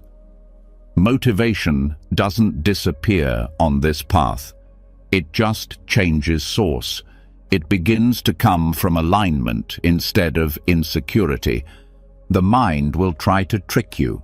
It will say, if you accept yourself, you'll stop growing. But the truth is the opposite. Real growth only becomes sustainable when it is rooted in acceptance. Otherwise, it becomes a treadmill. You run faster, but never arrive. You achieve more, but never feel full. Self-acceptance gives growth roots. It allows your expansion to be honest, not performative. And when you grow from that place, the changes are deeper. They last. Likewise, the mind will whisper, if you grow, it means you're not really accepting yourself. But that too is untrue. You can hold space for who you are now while still leaning toward who you're becoming. That tension is not a problem. It's creative energy. It's the edge where transformation happens, not because you reject the present, but because you see the potential already inside it. This balance requires daily attention, not to control it, but to stay in relationship with it. Sometimes you'll lean more into rest, sometimes into effort. But the middle is not a fixed point. It's a moving center. You check in, you breathe, you ask, what am I doing out of fear? What am I doing out of love? And you shift, gently, repeatedly, with no drama. This also transforms how you relate to your spiritual path. Meditation becomes less of a performance and more of a friendship. Mindfulness stops being something to conquer and becomes a way of returning. Even your goals, career, health, relationships stop being loaded with desperation. They become expressions of your unfolding, not trophies for your value. You begin to move with intention, but without force. That's the middle way in action. There's also a deep kindness that grows here. You stop attacking your past selves. You stop resenting who you used to be. Because now you see that every version of you was walking this same balance, doing their best to grow while trying not to collapse. You start to bow to those old selves, not because they were perfect, but because they kept walking. And when you interact with others, this understanding changes everything. You become less reactive, less judgmental.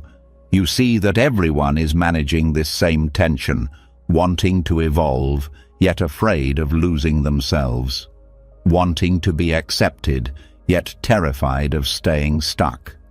So you give people space, you offer gentleness, you encourage without pushing, you love without rescuing. That's what this balance looks like in relationship. Self-discipline doesn't disappear on this path. It becomes softer, more refined. You begin to act from clarity, not compulsion. You keep promises to yourself, not because you'll feel guilty if you don't, but because it feels good to be in integrity. You begin to trust your inner timing. You let rest be part of progress. You let silence be part of learning. You start to understand that the fastest path is the one that doesn't burn you out. This isn't easy. The world teaches extremes: push hard or let go, fix everything or give up. But Buddhism whispers something different. Stay in the center, even when the edges are loud. It doesn't mean you don't fall out of balance. It means you return sooner. You recover quicker. You notice more. In time, this becomes second nature. The tension doesn't disappear, but it becomes familiar. You stop fighting it. You begin to work with it. Some days you'll lean more into acceptance, some days into growth.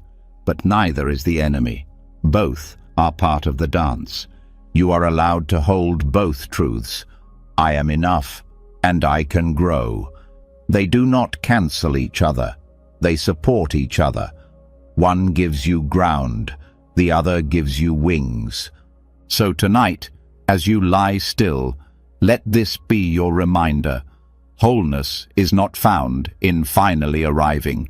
It's found in learning how to walk the middle, again and again, with breath, with compassion, with trust that you don't have to choose between loving yourself and becoming more.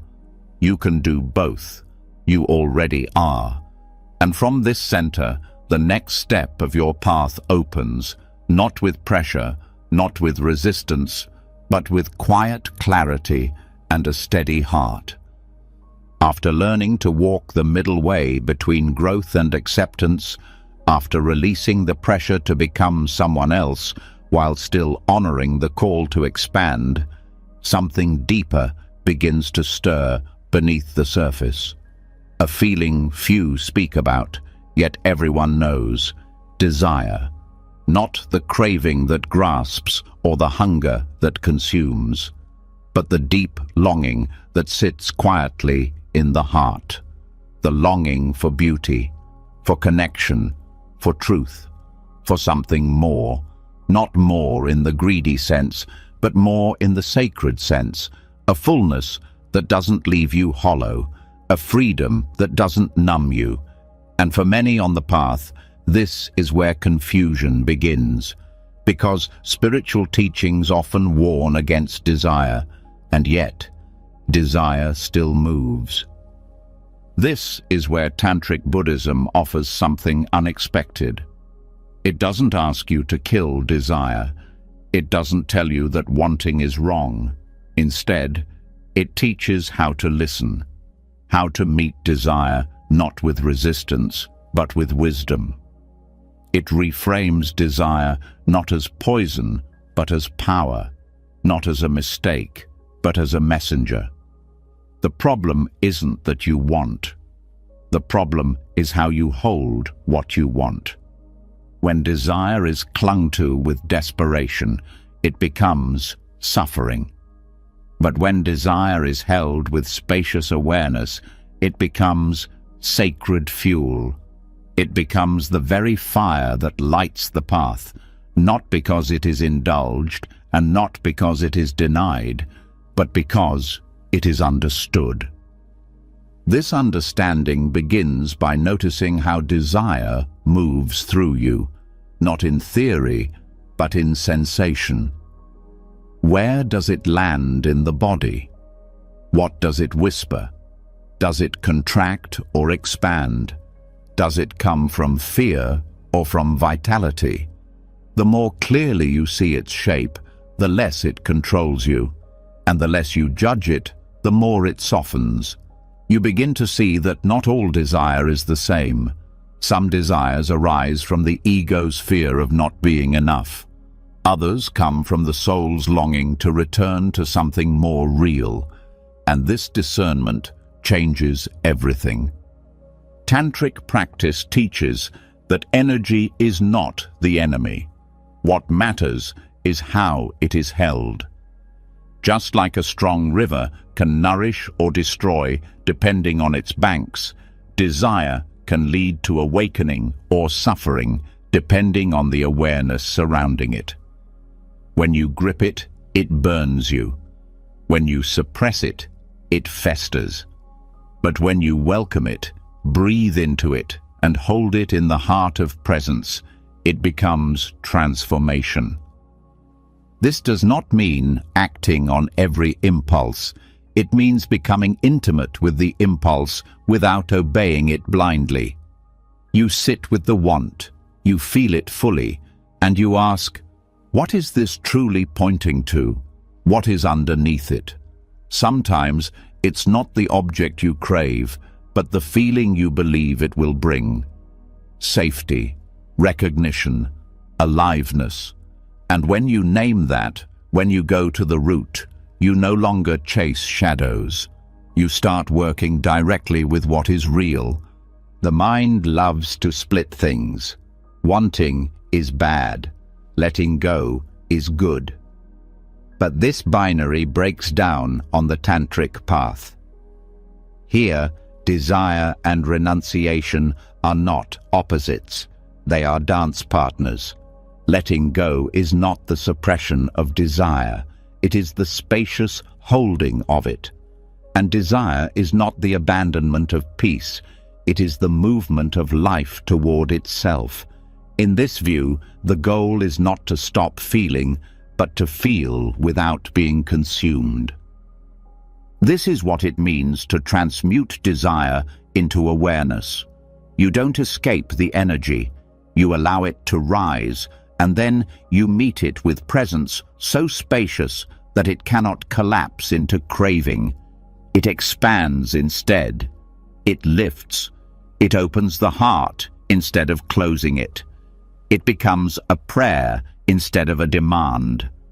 In daily life, this changes everything. You no longer fear your longings. You stop apologizing for wanting depth, connection, beauty, truth. But you also stop using those longings to chase things that cannot truly satisfy. You hold them like fire, carefully, reverently. You let the warmth reach you, but you don't burn. You trust the desire, but not its every direction. You listen more than you react. This doesn't mean you give up your goals or your passions. It means you meet them differently. You act not out of lack, but out of fullness. You move toward what matters, but you don't grip the outcome. You release the belief that you must get everything you want to be okay. And this releases a kind of joy that isn't dependent on results.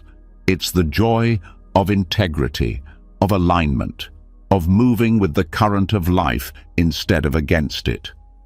Desire, in this view, is not noise, it's music.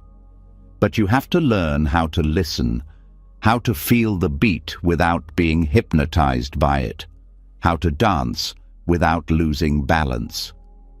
This requires practice, presence, honesty. You begin to notice when the wanting feels tight, when it pulls you out of the moment, when it tries to fix a hole that presence could have filled. And in that moment, you pause, you breathe, you ask, what if I stayed here instead? And something softens. You don't need to act. You don't need to push. You just need to be. With the wanting, without the chase, with the feeling, without the story. And what happens next is not suppression, it's alchemy. The desire transforms.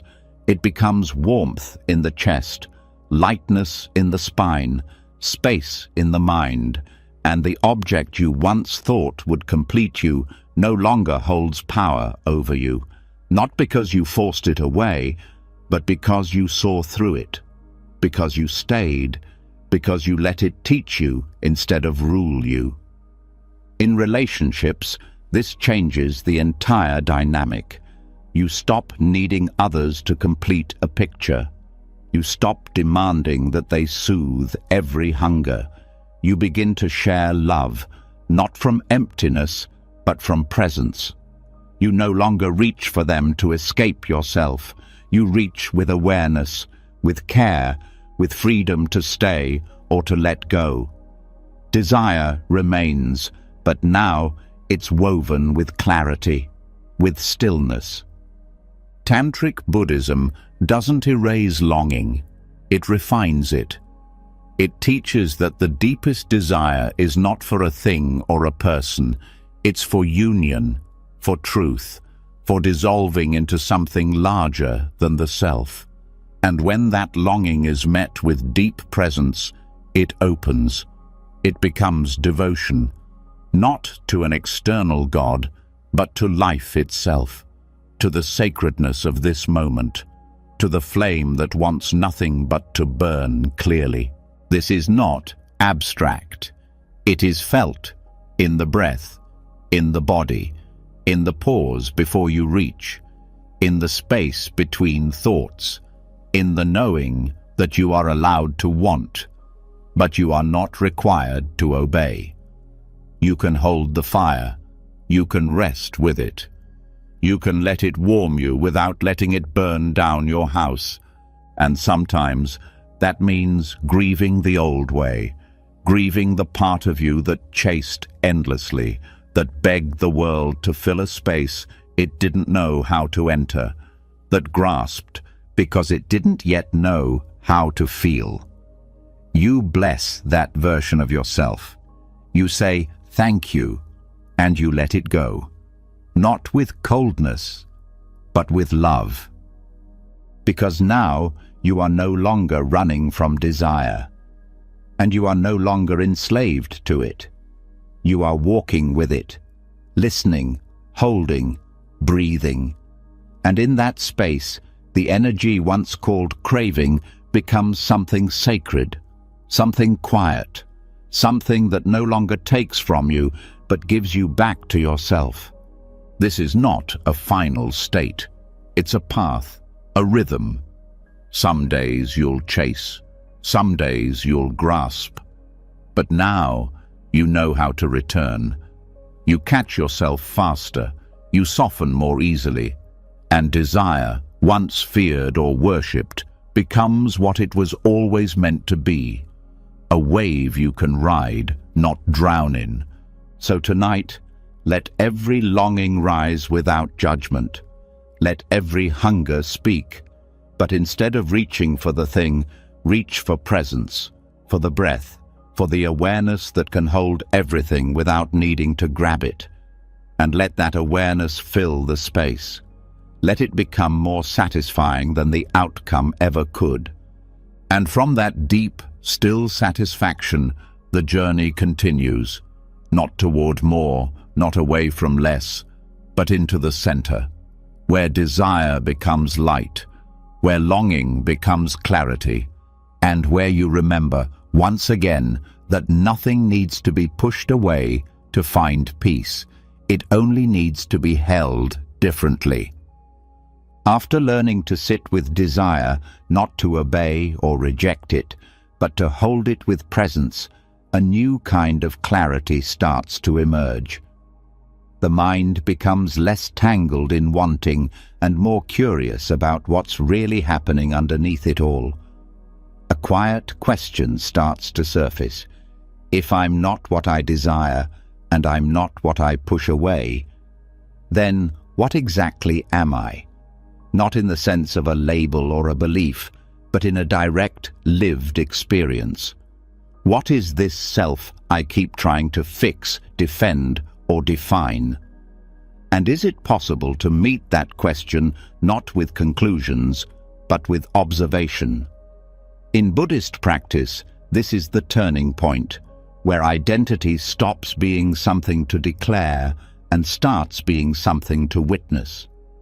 This is where the teaching of the five aggregates becomes a doorway, not as a theory to memorize, but as a tool to explore what we call the self, without needing to break it or glue it together. The five aggregates, form, feeling, perception, mental formations, and consciousness, are not parts of a person. They are processes, streams of experience. Together, they create the illusion of a fixed self. But when observed clearly, they reveal something far more honest. There is no solid core.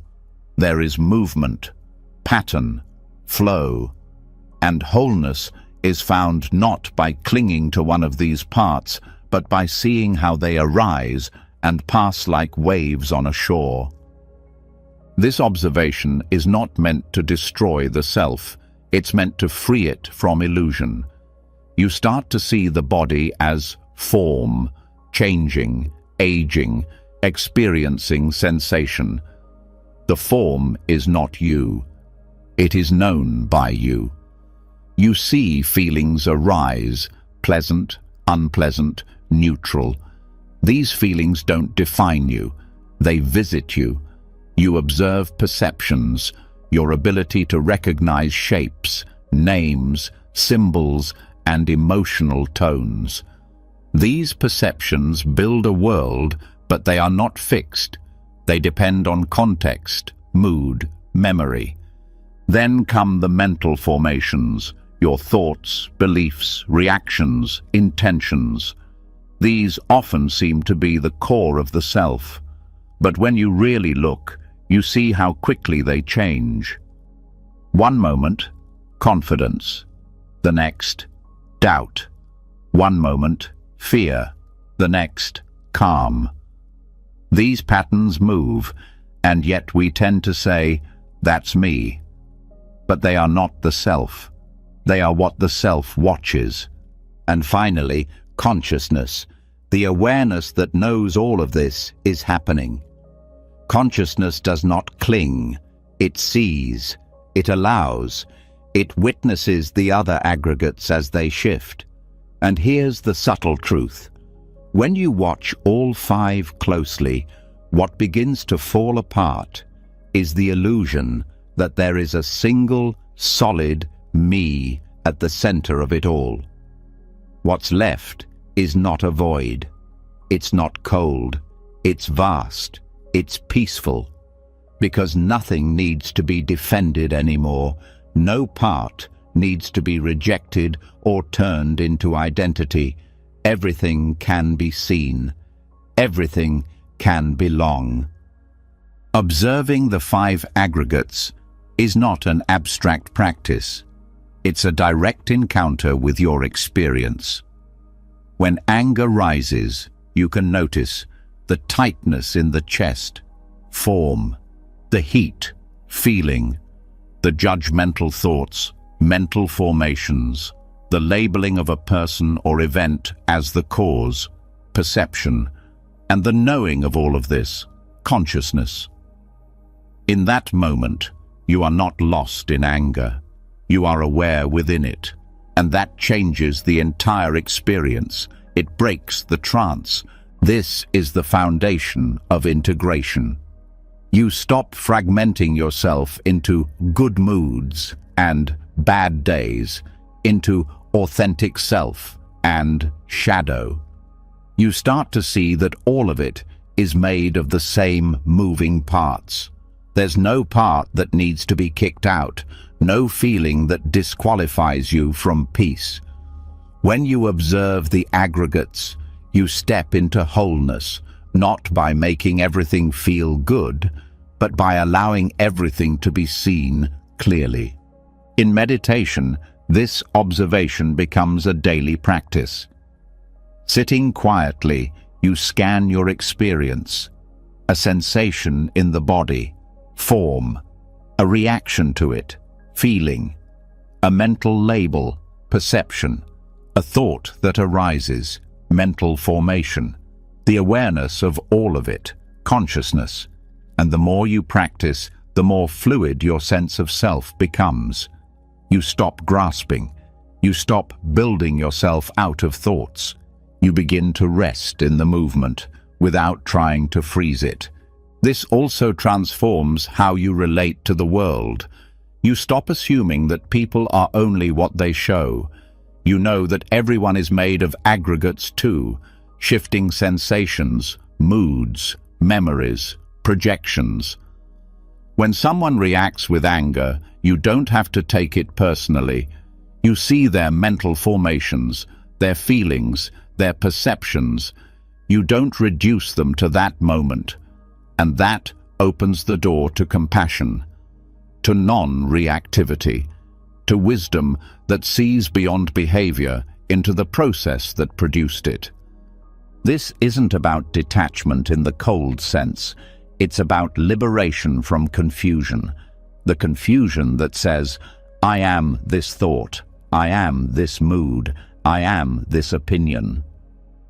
When you see how each of these arises from conditions, you begin to relax. You stop forcing things to be permanent, and that gives you freedom to respond instead of react, to let things come and go without building an identity around every shift. Even physical pain becomes easier to hold with this view. Instead of being your pain, it becomes a pattern, a form, a sensation, a series of reactions. You don't deny the pain. You become curious about it. You breathe with it. You soften around it. And sometimes it loosens its grip, not because it disappears, but because your identification with it weakens. This observation also dismantles shame. Shame thrives when we believe our feelings and thoughts are who we are. But when you see them as aggregates, you realize, this feeling is passing. This thought is conditioned. This reaction is not a flaw, it's a formation. And that insight breaks the chain. Shame becomes just another moment, not a prison. You don't have to do this all at once. Start with one moment, one breath, one emotion. Watch it arise. Notice what part of the aggregate it belongs to. Breathe. And instead of becoming it, witness it. Even a few seconds of this changes your nervous system. You begin to trust awareness more than identity, and that trust grows. There's something beautiful about this path. It doesn't promise that you'll always feel good.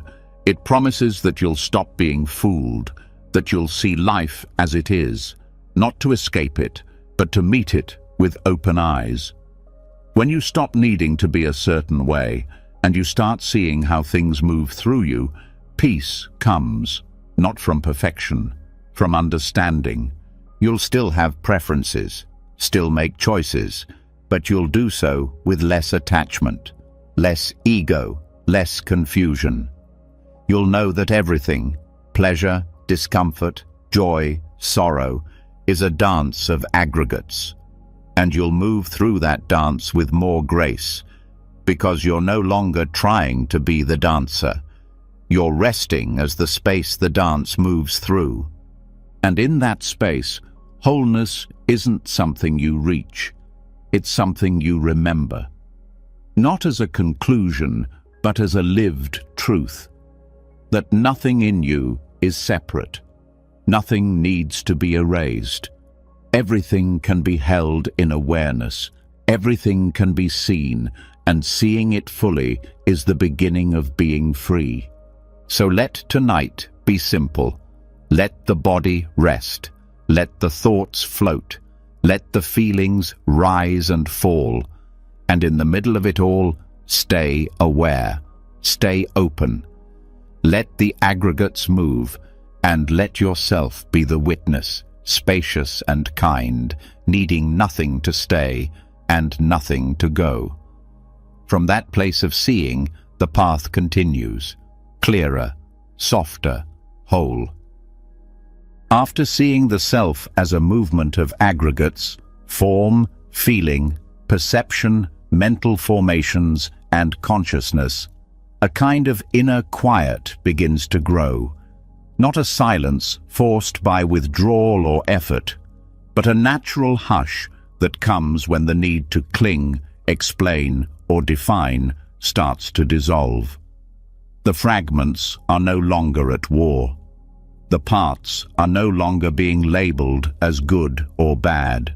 Instead, they are simply seen. And in the space of being seen, they begin to soften and settle. But to stay in this wholeness, to deepen it, another doorway appears. A doorway that has no words and yet speaks to everything within. That doorway is silence. Not the silence of emptiness, but the silence that holds everything without pushing it away. This silence is not absence. It is connection. It is what happens when all parts of the self are given space to breathe, to listen, and to return home. Most people treat silence like a gap between events, something to fill, something to escape, a moment between what really matters. But in Buddhist practice, silence is not a pause from life. It is life itself, stripped of noise. It is the unspoken language that speaks directly to the body, to the breath, to the core of being without needing explanation. It is not isolation, it is integration. In silence, there is no longer a need to perform, react, or edit. What arises simply arises. What moves, moves. And through this, all parts of the self begin to find each other again. Silence is not just the absence of sound. It is the absence of friction. The stillness where no part of you is being judged or pushed. The breath deepens. The thoughts thin out. And what remains is not blankness. It is presence, full, alive, undivided. This kind of silence isn't passive. It is powerful. It is what allows the internal chatter to slow down long enough for deeper truths to surface. In this silence, old stories lose their urgency. The inner critic loses its volume, and what's left is something closer to peace, not because everything is solved, but because everything is allowed. When you enter deep silence with mindfulness, it doesn't feel like hiding. It feels like returning. You are not running from the world. You are returning to the center from which you can meet the world with steadiness. Periods of silence, especially when practiced regularly, act like gravity for the soul. Scattered thoughts begin to orbit more gently. Emotions that once crashed into each other begin to find space. And the deeper you go into this stillness, the more you begin to feel the subtle stitching of your inner world reconnecting. Not by force, not by effort, but by allowance. It's important to understand that silence does not always feel peaceful at first. For many, the initial experience is restlessness, boredom, even fear. Because the mind has been conditioned to associate stillness with emptiness, with discomfort. But if you stay long enough, if you breathe through the urge to escape, what begins to rise is not chaos, it's clarity. Silence is the mirror that shows what's underneath the noise, and it shows it gently, without distortion. This is why silent meditation retreats are not escapes from life. They are confrontations with reality. The reality that the mind has created layers of protection through sound, through speech, through distraction. But in silence, there is nowhere to hide. And in that nakedness, something real emerges. A tenderness, a simplicity, a recognition that the self you've been trying to find was never lost. It was just buried under too many words. Mindful silence creates space between impulse and action, between emotion and reaction. It gives your nervous system a chance to slow down, to repair, and over time, you begin to crave that space, not as an escape, but as nourishment. You start to see how much of your suffering came not from events themselves, but from the noise that followed them. The overthinking, the retelling, the layering of commentary that silence gently dissolves. This practice also deepens relationships. When you can hold silence in a conversation, when you can pause instead of filling the space, you become a better listener. You hear not just what someone says, but how they feel. You notice the tremble in their voice, the pauses between words. And people feel that. They feel your presence. Your stillness becomes a refuge for them too. And when you can hold silence within yourself, you stop being reactive. You don't need to defend every thought. You don't need to justify every feeling. You let things move through without clinging, without controlling. And what you start to notice is that even your inner parts, the scared ones, the loud ones, the confused ones, they begin to settle too. because they no longer feel pushed out. They are simply held. That is the healing power of silence. It doesn't fix you, it includes you. In silence, the mind begins to see its own patterns more clearly. The same thoughts that seemed convincing when shouted begin to look softer when whispered.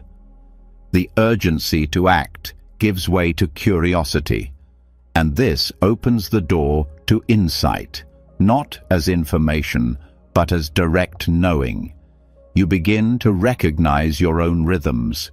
You start to feel when something is arising from habit or from truth. You learn to trust the inner compass that only becomes clear in quiet. Silence also reconnects you with the body, with breath, with posture, with the sensation of being alive. In a world that encourages endless thinking, silence pulls you back into sensing, into feeling the weight of your feet on the floor, the rhythm of your inhale and exhale, the texture of your aliveness in this exact moment. And that, too, is integration. You are no longer split into head and body, past and future, wanting and avoiding. You are here. This practice can be woven into daily life. It doesn't require a monastery or a retreat center. It can begin with 1 minute of silent sitting before your day begins, with a few breaths of quiet before responding to a message, with choosing to walk without headphones, drive without filling the space, eat without distractions. These small pockets of silence begin to build a new rhythm. They become anchor points in a world that often pulls you away from yourself. And as the silence grows, you stop fearing it. You begin to see it not as emptiness, but as fullness without noise. Not as absence, but as sacred presence. And slowly, the fear of being alone fades. Because you are not alone, you are simply with yourself. All of you. Held in one spacious awareness that does not divide. You stop needing to narrate your experience to feel it. You stop needing to explain your pain to validate it. You stop needing to share every insight to trust it. Because the silence itself becomes enough. Not as a rule, not as a discipline, but as a refuge, a reminder that beneath every word, every identity, every goal, there is this breath, this stillness, this presence that says nothing but means everything. And in that stillness, something deeper happens. Parts of you that never spoke begin to emerge. The silent grief, the unspoken awe, the questions that words can't touch. They come forward, not to be solved, but to be seen, and they are. Not because you talk to them, but because you listen. This is the silence that heals, the silence that integrates, the silence that brings all parts of the self, thinking, feeling, sensing, remembering, into one undivided presence. It does not ask you to be perfect. It does not require you to have answers. It simply asks that you stay, that you rest, that you let the noise fall away long enough to hear what was waiting underneath.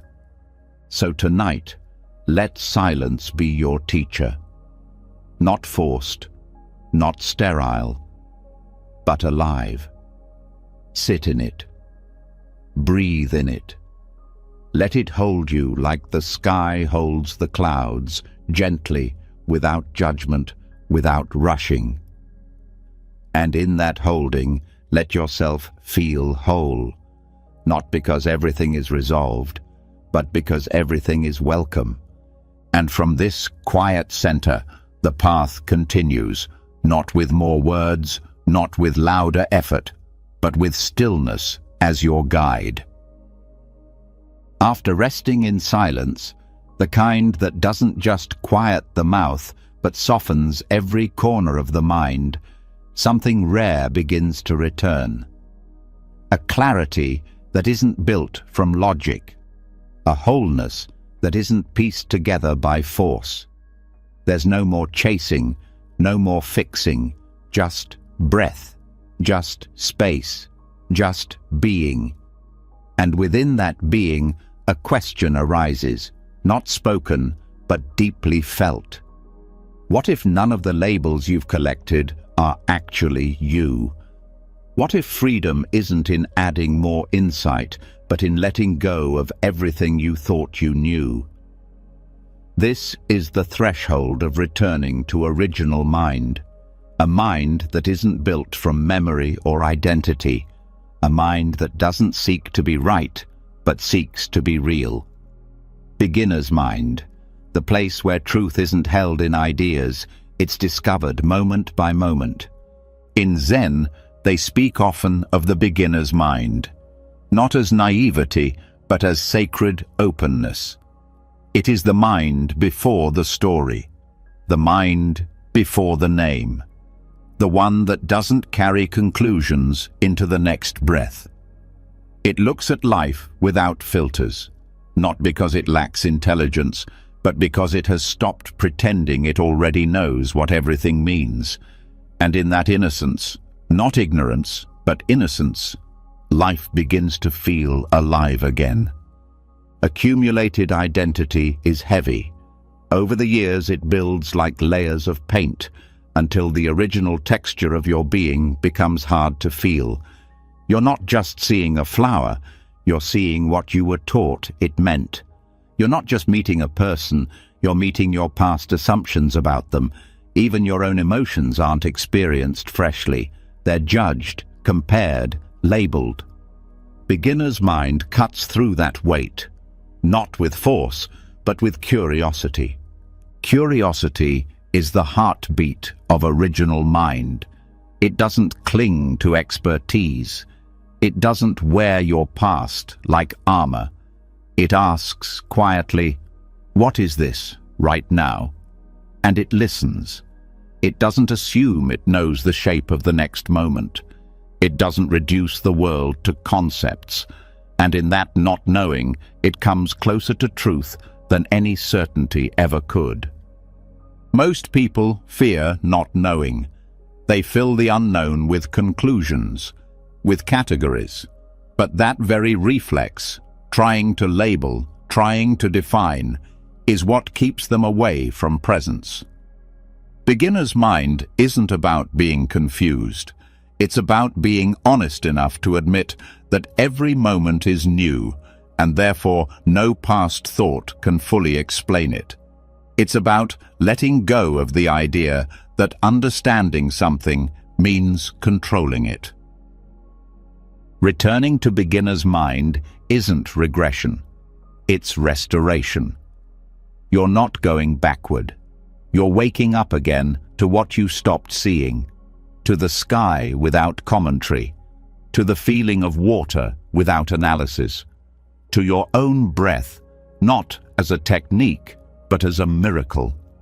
Original mind doesn't need permission to be here. It simply waits for you to drop what you're holding. This dropping is not dramatic. It's quiet. You don't throw your beliefs away.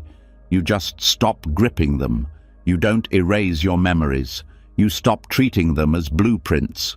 You begin to trust something deeper than thought, something that doesn't need to narrate experience to feel it, something that listens, watches, receives.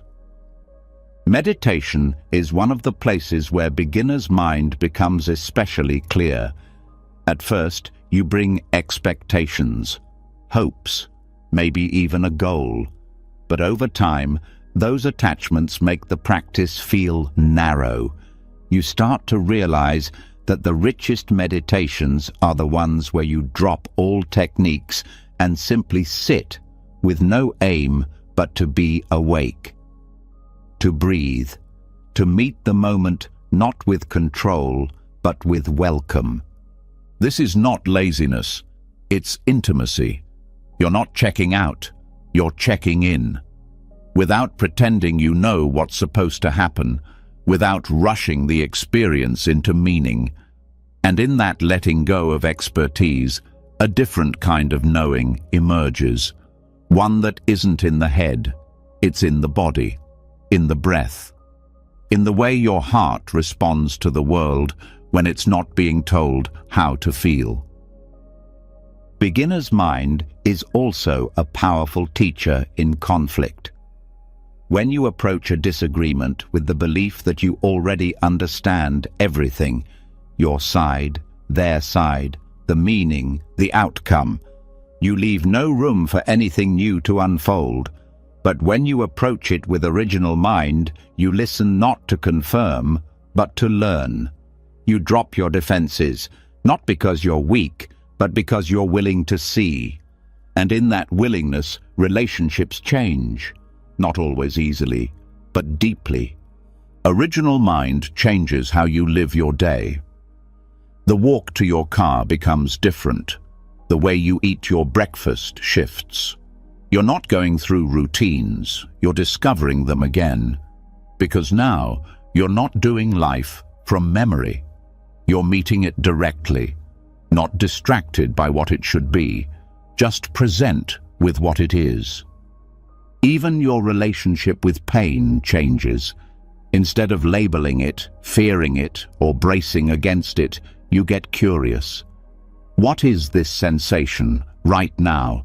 Not what I think it means, not what I remember it felt like yesterday, but this exact moment. And in that asking, something opens. The pain doesn't always vanish, but the suffering lessens, because the mind stops fighting the unknown with old weapons. Children live this way naturally, not because they lack knowledge, but because they haven't yet covered over the world with too much story. They touch things to feel them, not to categorize. They ask questions not to prove a point, but to learn. And when we return to that openness, we're not becoming childish, we're reclaiming clarity. Beginner's mind doesn't mean starting from zero every time.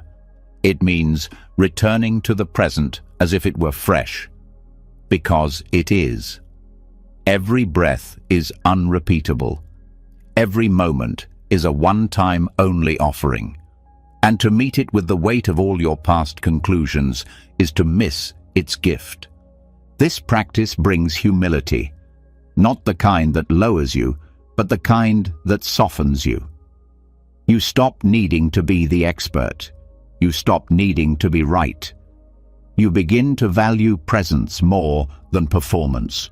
You start to listen more than you speak, and that listening becomes your wisdom. In teaching, beginner's mind allows you to connect.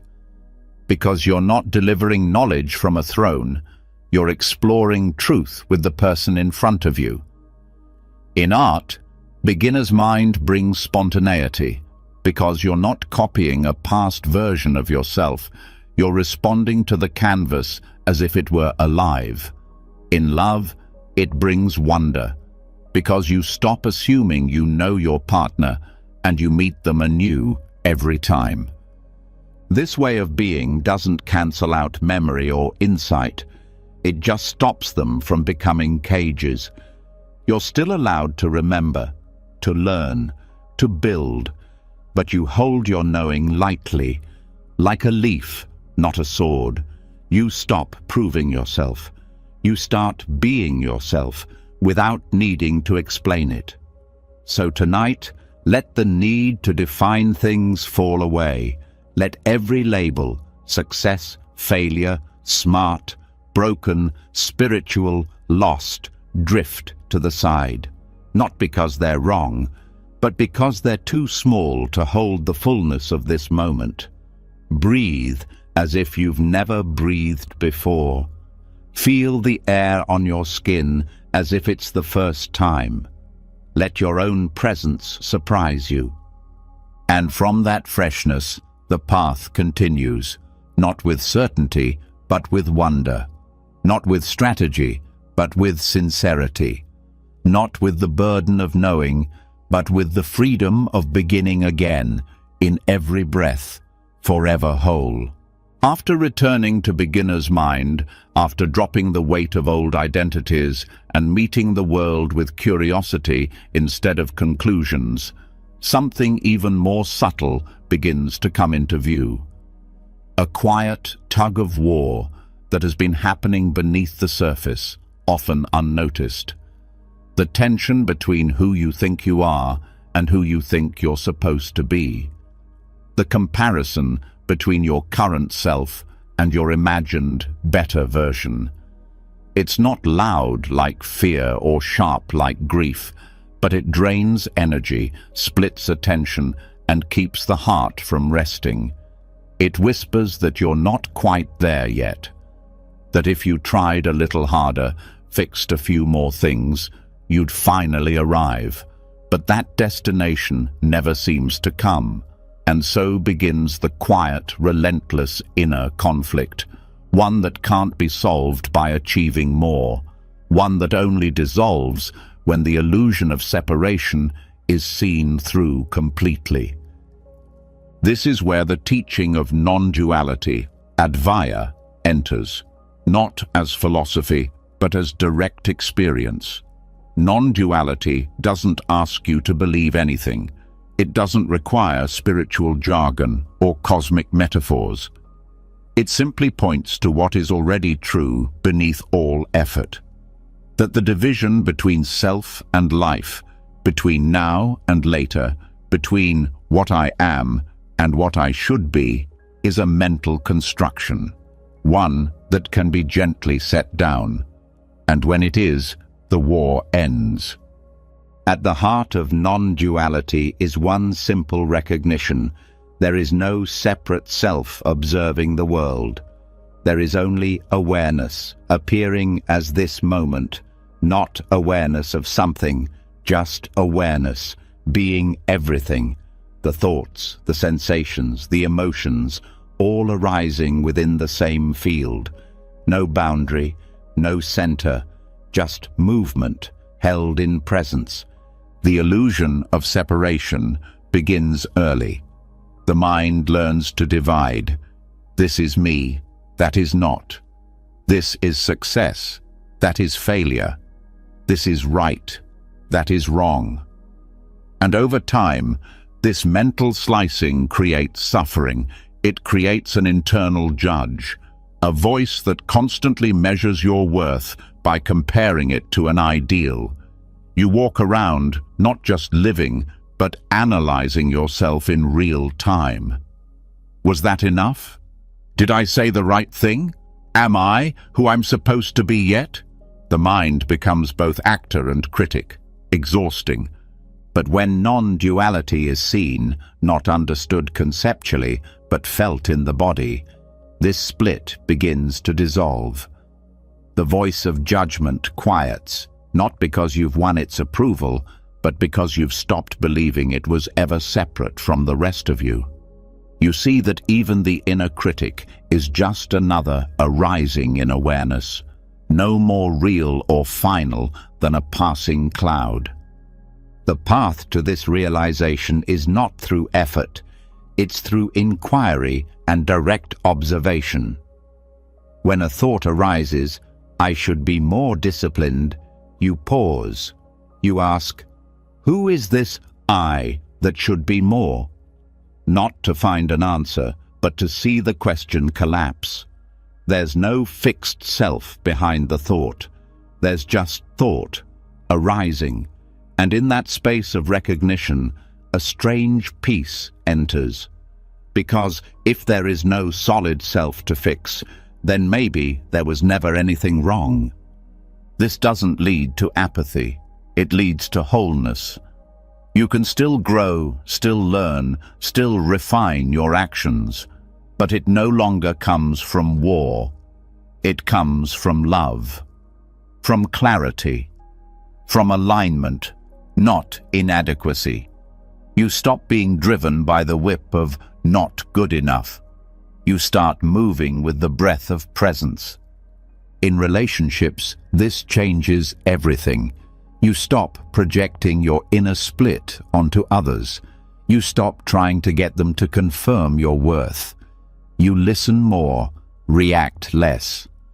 Because now there's space. Space to see that the other person isn't separate either. Their pain is your pain. Their joy is your joy. Not as a metaphor, but as a lived experience. Even in solitude, you feel connected, because you no longer feel like a separate entity floating in the universe. You are life itself, conscious of its own movement. You don't need validation to exist. You don't need to be seen a certain way to be real. The fear of not being enough starts to lose its grip, because there's no longer a standard outside of this moment to compare yourself to. Non-duality doesn't mean that all feelings disappear. Sadness still comes, anger still visits. But they're no longer personal. They're not your sadness or your anger. They are just energy moving through awareness, felt fully, held gently, released naturally. You stop clinging to stories. You stop arguing with what is. This doesn't mean you become passive. It means you act without inner conflict. You don't delay your peace until you become someone else. You live it now. And paradoxically, this allows real transformation to happen, because you're no longer resisting yourself. You're no longer split into a doer and a done to. You're whole. This also changes your relationship with time. The idea that peace is in the future starts to look absurd. You begin to notice how often the mind says, "When I achieve that, then I'll feel okay." And you pause. You ask, "Is that true?" You check in with the moment. You breathe. You realize peace was here the whole time, but you were too busy chasing it to notice. And when you do this again and again, the nervous system starts to unwind. The body no longer prepares for battle. The breath no longer holds tension. You feel what it's like to simply be, without needing to justify your existence through productivity, performance, or perfection. Non-duality isn't a state you reach. It's the truth that was already here before you started looking. The truth that becomes visible when you stop chasing, stop defining, stop fighting.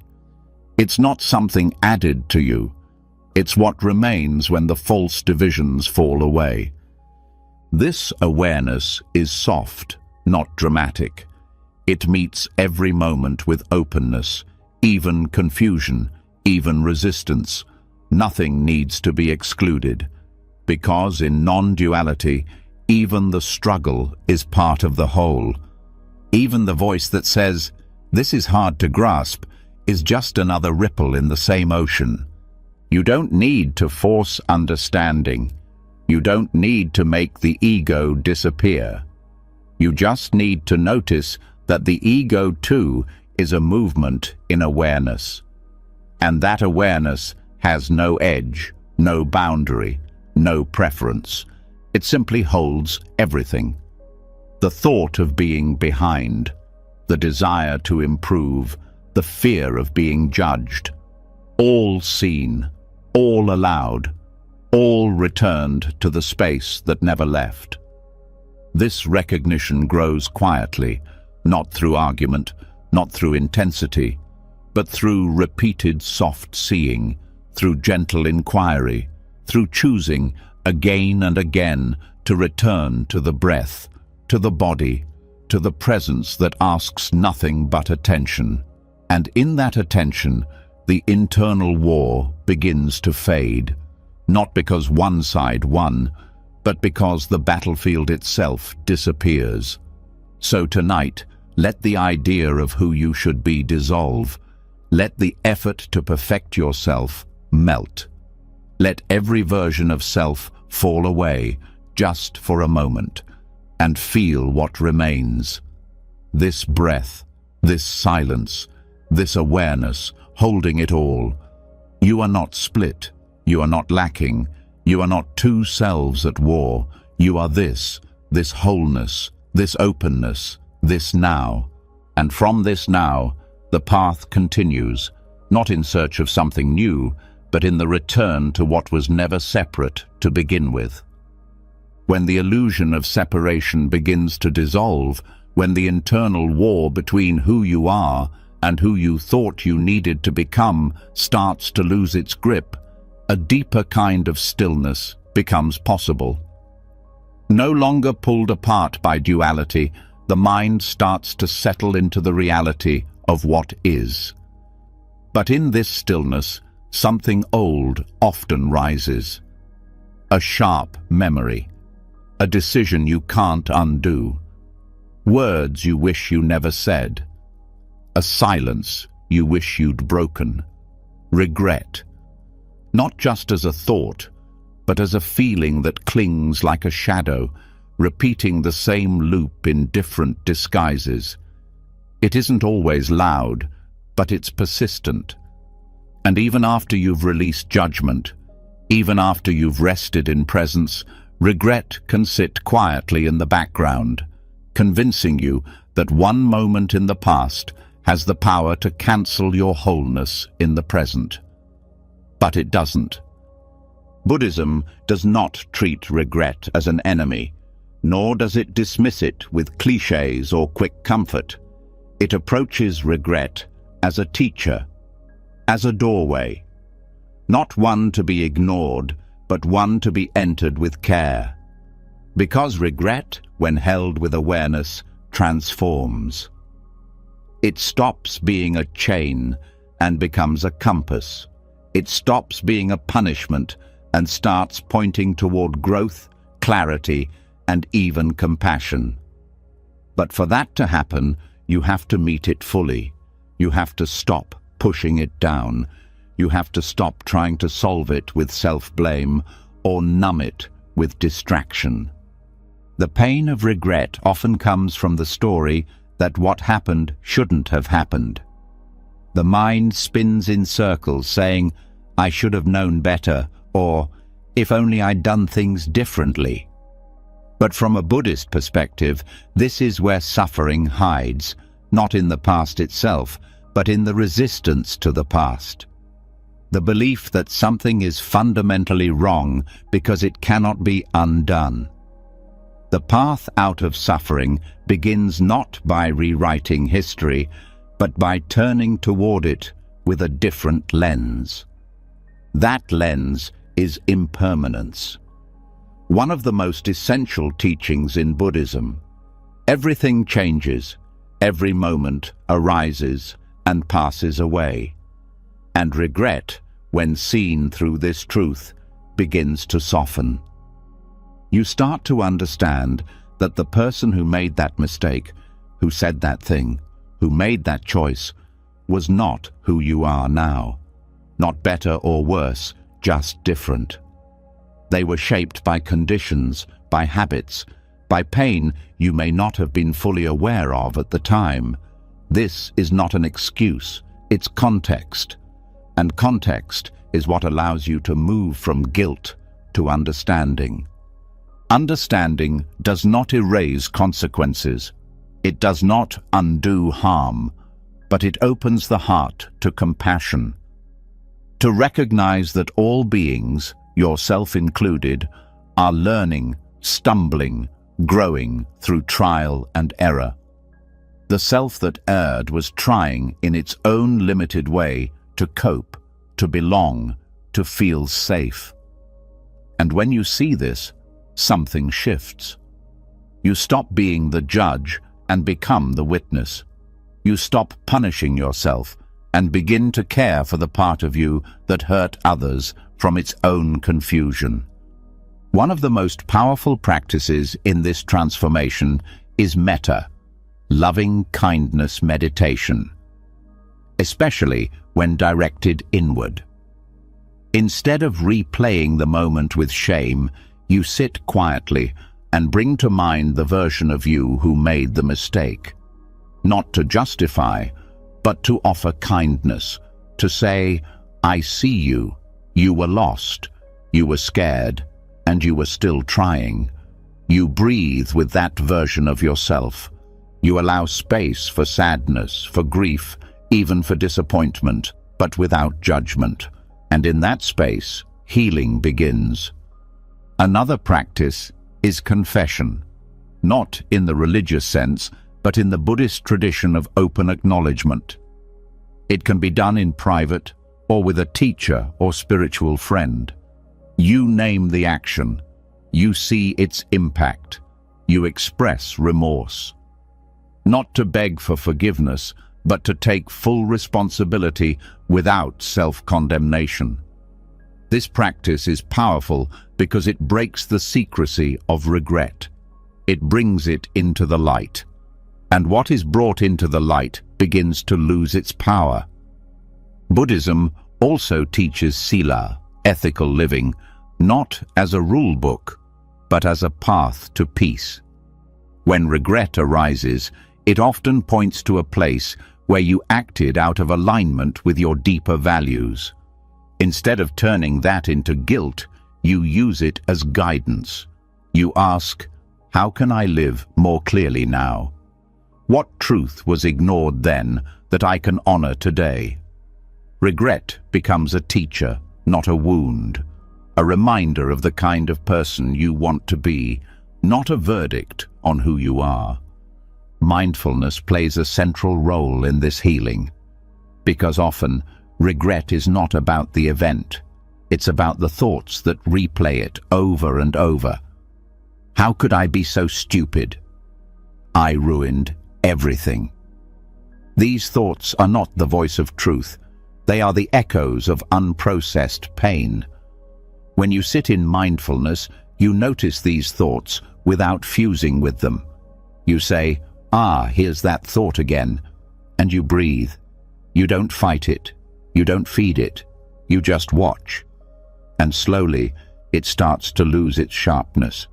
One of the most liberating shifts comes when you realize that you are allowed to change without hating who you were.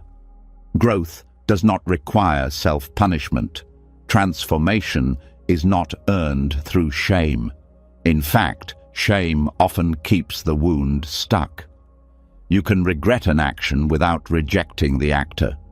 You can take responsibility without building your identity around your worst moment. This is the path from penance to presence. Presence is the medicine regret longs for, because regret pulls you into the past, into a version of reality that no longer exists. Presence says, come back, right here, this breath, this step, this choice. Not to forget the past, but to choose differently now, again and again. Because wholeness isn't about erasing mistakes, it's about including them in a story that keeps evolving. A story that says, even that moment became part of the path. The Buddha himself taught that anyone can change, that no one is locked into their past, that karma is not a sentence, it is movement. What matters is how you respond now. The more fully you meet regret with compassion and awareness, the more your future begins to reflect that care. You no longer live from the shadow. You live from the clarity that the shadow taught you. And sometimes that clarity leads you to take action, to apologize, to repair, not to erase the past, but to bring love into the places that once lacked it. And even if the other person never forgives you, even if the door never reopens, your intention to make amends becomes part of your healing, because regret isn't healed through control, it's healed through sincerity. Another powerful insight from Buddhism is the emptiness of identity. You are not a fixed self.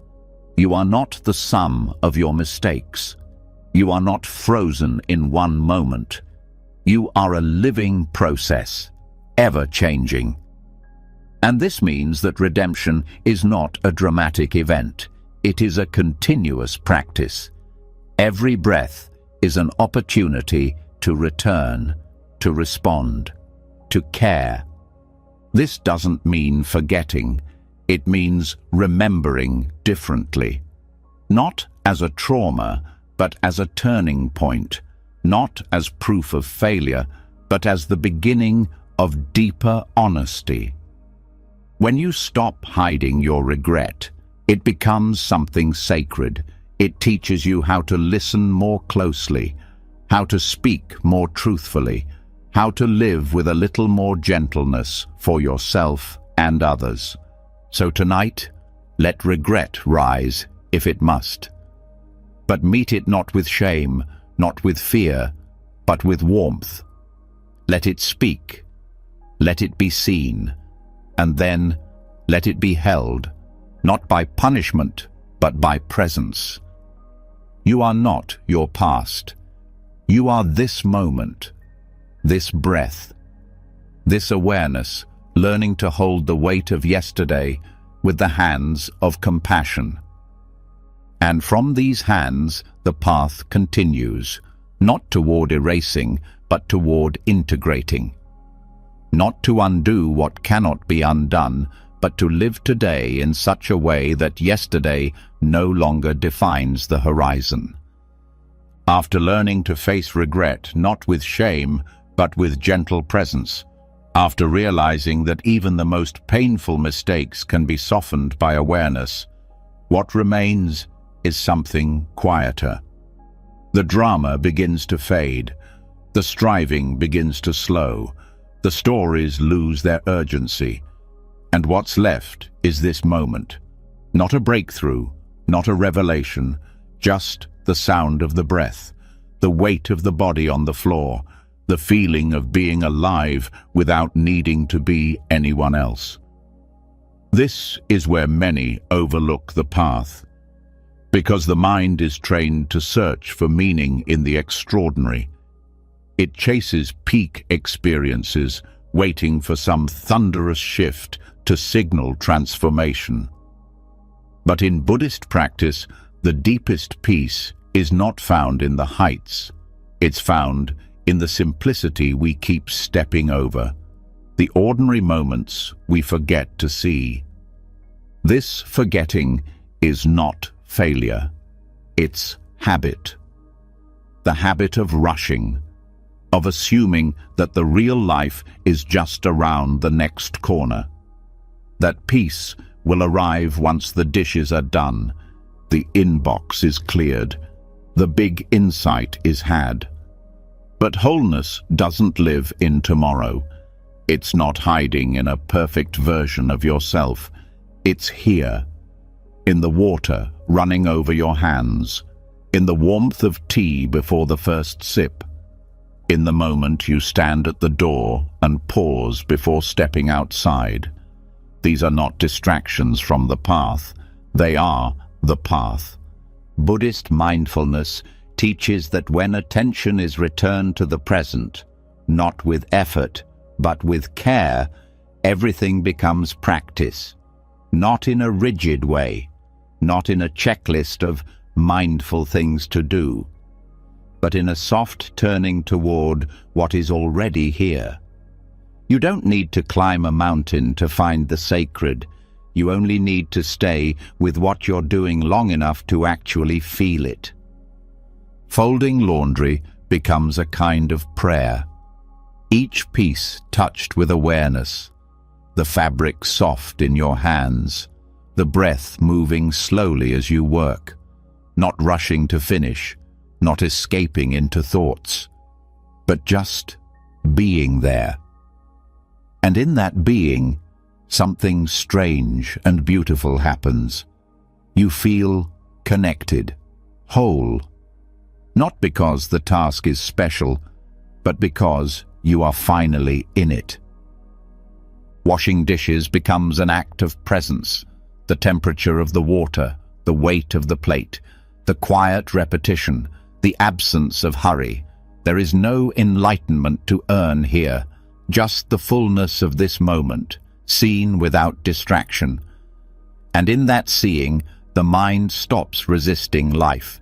It stops searching for something else. It lands. Walking slowly without a destination becomes a meditation. Each step an arrival. Each movement a reminder that life is not elsewhere. You stop walking to get somewhere.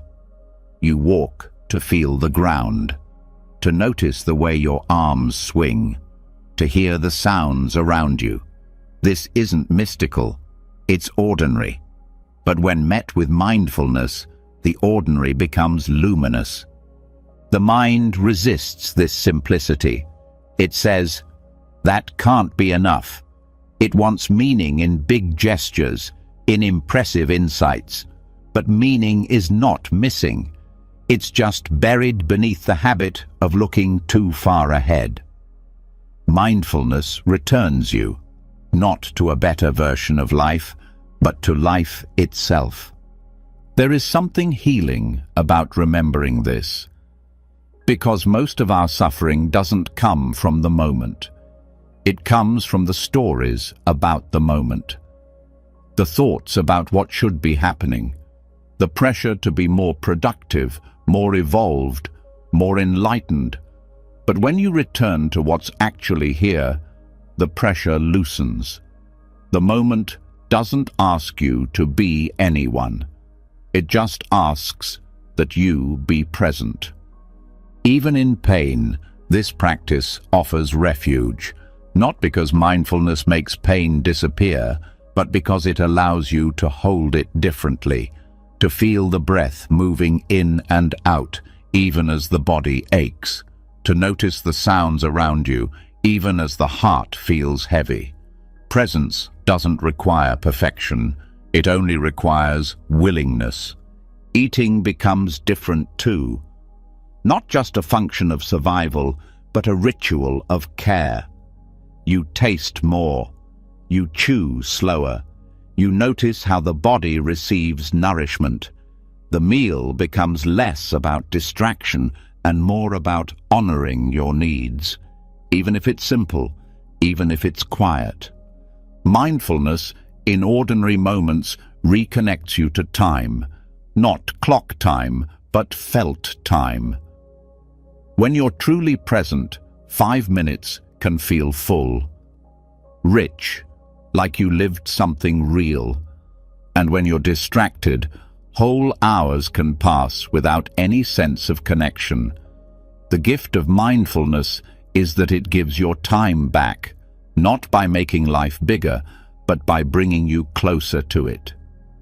This closeness changes how you relate to yourself. You begin to notice when you're rushing through your day without really living it. You catch yourself reaching for your phone, not because you need it, but because you've lost touch with the moment. And instead of judging, you return, again and again. This is not about perfection, it's about returning. Mindfulness is the art of remembering to come back. Even conversations become more whole when you bring this presence. You stop listening to reply. You start listening to hear.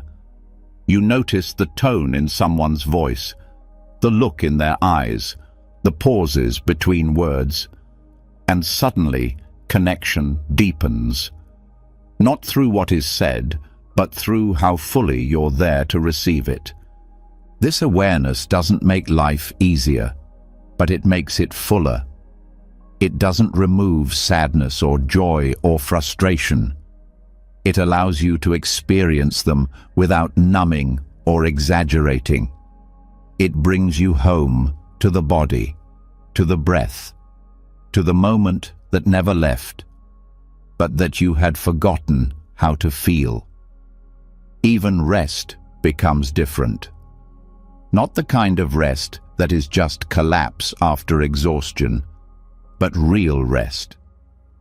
The kind where you lie down without a screen, without noise, where you let the body soften, Let the thoughts pass. Let yourself be held by the moment without needing to explain or achieve anything. The most beautiful thing about ordinary mindfulness is that it asks for nothing new. You don't have to change your life. You don't have to fix your habits. You just have to meet what's already here with a little more attention, a little more care. And that small shift opens everything. Because when you're present with the small things, you start to realize there are no small things. Every moment is complete. Every breath is the whole of life, arriving and leaving. And when you feel that, even just once, you know that awakening is not somewhere else. It's here, in the tea, in the dishes, in the quiet walk around the block. So tonight, let the day be enough. Let the breath be enough. Let the simple act of being here be your practice, not to become anything, but to feel what it means to already be whole. And from that wholeness, the path continues, not towards something bigger, but towards something closer, something so familiar we forget to see it. But once we do, we realize, this is it. It always was. After discovering the quiet richness of the ordinary, after realizing that drinking tea and folding laundry with full awareness can feel more whole than 1,000 ungrounded dreams, something else begins to emerge, almost without trying. A gentle shift in how you see others. The stranger who walks past you, the voice on the phone, the person who cuts in line, the loved one you've misunderstood. Your presence, once turned inward, now starts to extend outward. Not as effort, but as a natural unfolding. The same tenderness that allowed you to feel the warmth of your own breath begins to meet the world. And something profound takes place. The line between you and others starts to blur. The idea of a separate self begins to melt. And from that melting, compassion rises, not just as a moral virtue, but as a return to wholeness. Buddhist teachings often begin with self-awareness, but they don't stop there. The path opens wider. It shows that inner peace is not complete until it includes others, that the walls we build inside are the same walls we see outside. And the moment we let go of protecting and defending the small idea of me, we begin to feel the suffering and beauty of the world as our own. This is not metaphor. It's a shift in perception, one that dissolves isolation and reveals a deeper truth. No one heals alone. Compassion is not pity. It is not superiority. It is the clear, open willingness to meet the pain of others without turning away. And that turning toward the pain of others does something unexpected. It begins to heal our own, because much of our inner split comes from disconnection, from the belief that we are alone in our struggles, from the habit of comparing instead of connecting. But when compassion flows outward, that illusion weakens. You feel what another feels, and something in you softens. Something unites. This is where loving kindness, metta, practice becomes more than a meditation technique. It becomes a doorway to unity. You begin by offering phrases to yourself. May I be safe. May I be well. And then you offer them to someone you love, then to someone neutral, then to someone difficult, and then to all beings everywhere, not to fix them, but to include them. And each time you do, something in you becomes less divided, less guarded, more whole. There's a paradox in compassion. The more you give it away, the more full you feel. because the giving is not a depletion, it's a recognition. You see yourself in others. Their anger echoes yours. Their joy lifts you. Their suffering no longer feels foreign. And as this awareness deepens, you start to care in ways you didn't expect, not as duty, but as response. The same way you would tend to your own wound, you begin to tend to theirs. This dissolves the subtle self-centeredness that often hides in spiritual practice. The tendency to turn inward for comfort, but forget that suffering doesn't stop at the skin. Wholeness is not something you build around yourself. It's something you discover when the boundaries drop, and compassion is what drops them, not just as an emotion, but as a way of seeing. Even brief moments of this shift can change you, holding the door open and truly seeing the person behind you, noticing the sadness in a cashier's eyes and silently wishing them well, offering patience when someone disappoints you, not because they deserve it, but because you know what it's like to fall short. These aren't grand acts, they're small revolutions. Each one weakens the false divide between self and other. In difficult relationships, this view becomes especially powerful. The instinct is to protect, to blame, to hold grudges that harden over time. But compassion says, "Can I see their pain, even if they caused mine?" This doesn't mean accepting harm. It means refusing to carry hatred. It means letting empathy free you from the role of victim or villain, because both roles are heavy, and compassion lifts them by reminding you, everyone is learning, everyone is trying, even when they fail. This doesn't make compassion easy. It requires strength, the strength to stay open when it would be safer to close, the strength to listen when your ego wants to speak. But each time you choose compassion, the mind becomes less reactive, the heart becomes less afraid, and the gap between you and others narrows until it's no longer there. This practice doesn't require special training. It requires attention. It begins when you pause before responding, when you ask, "What's really happening in them?" before taking things personally. It deepens when you stop needing to win, when you stop needing to be right, when you remember that the person in front of you is also carrying invisible burdens.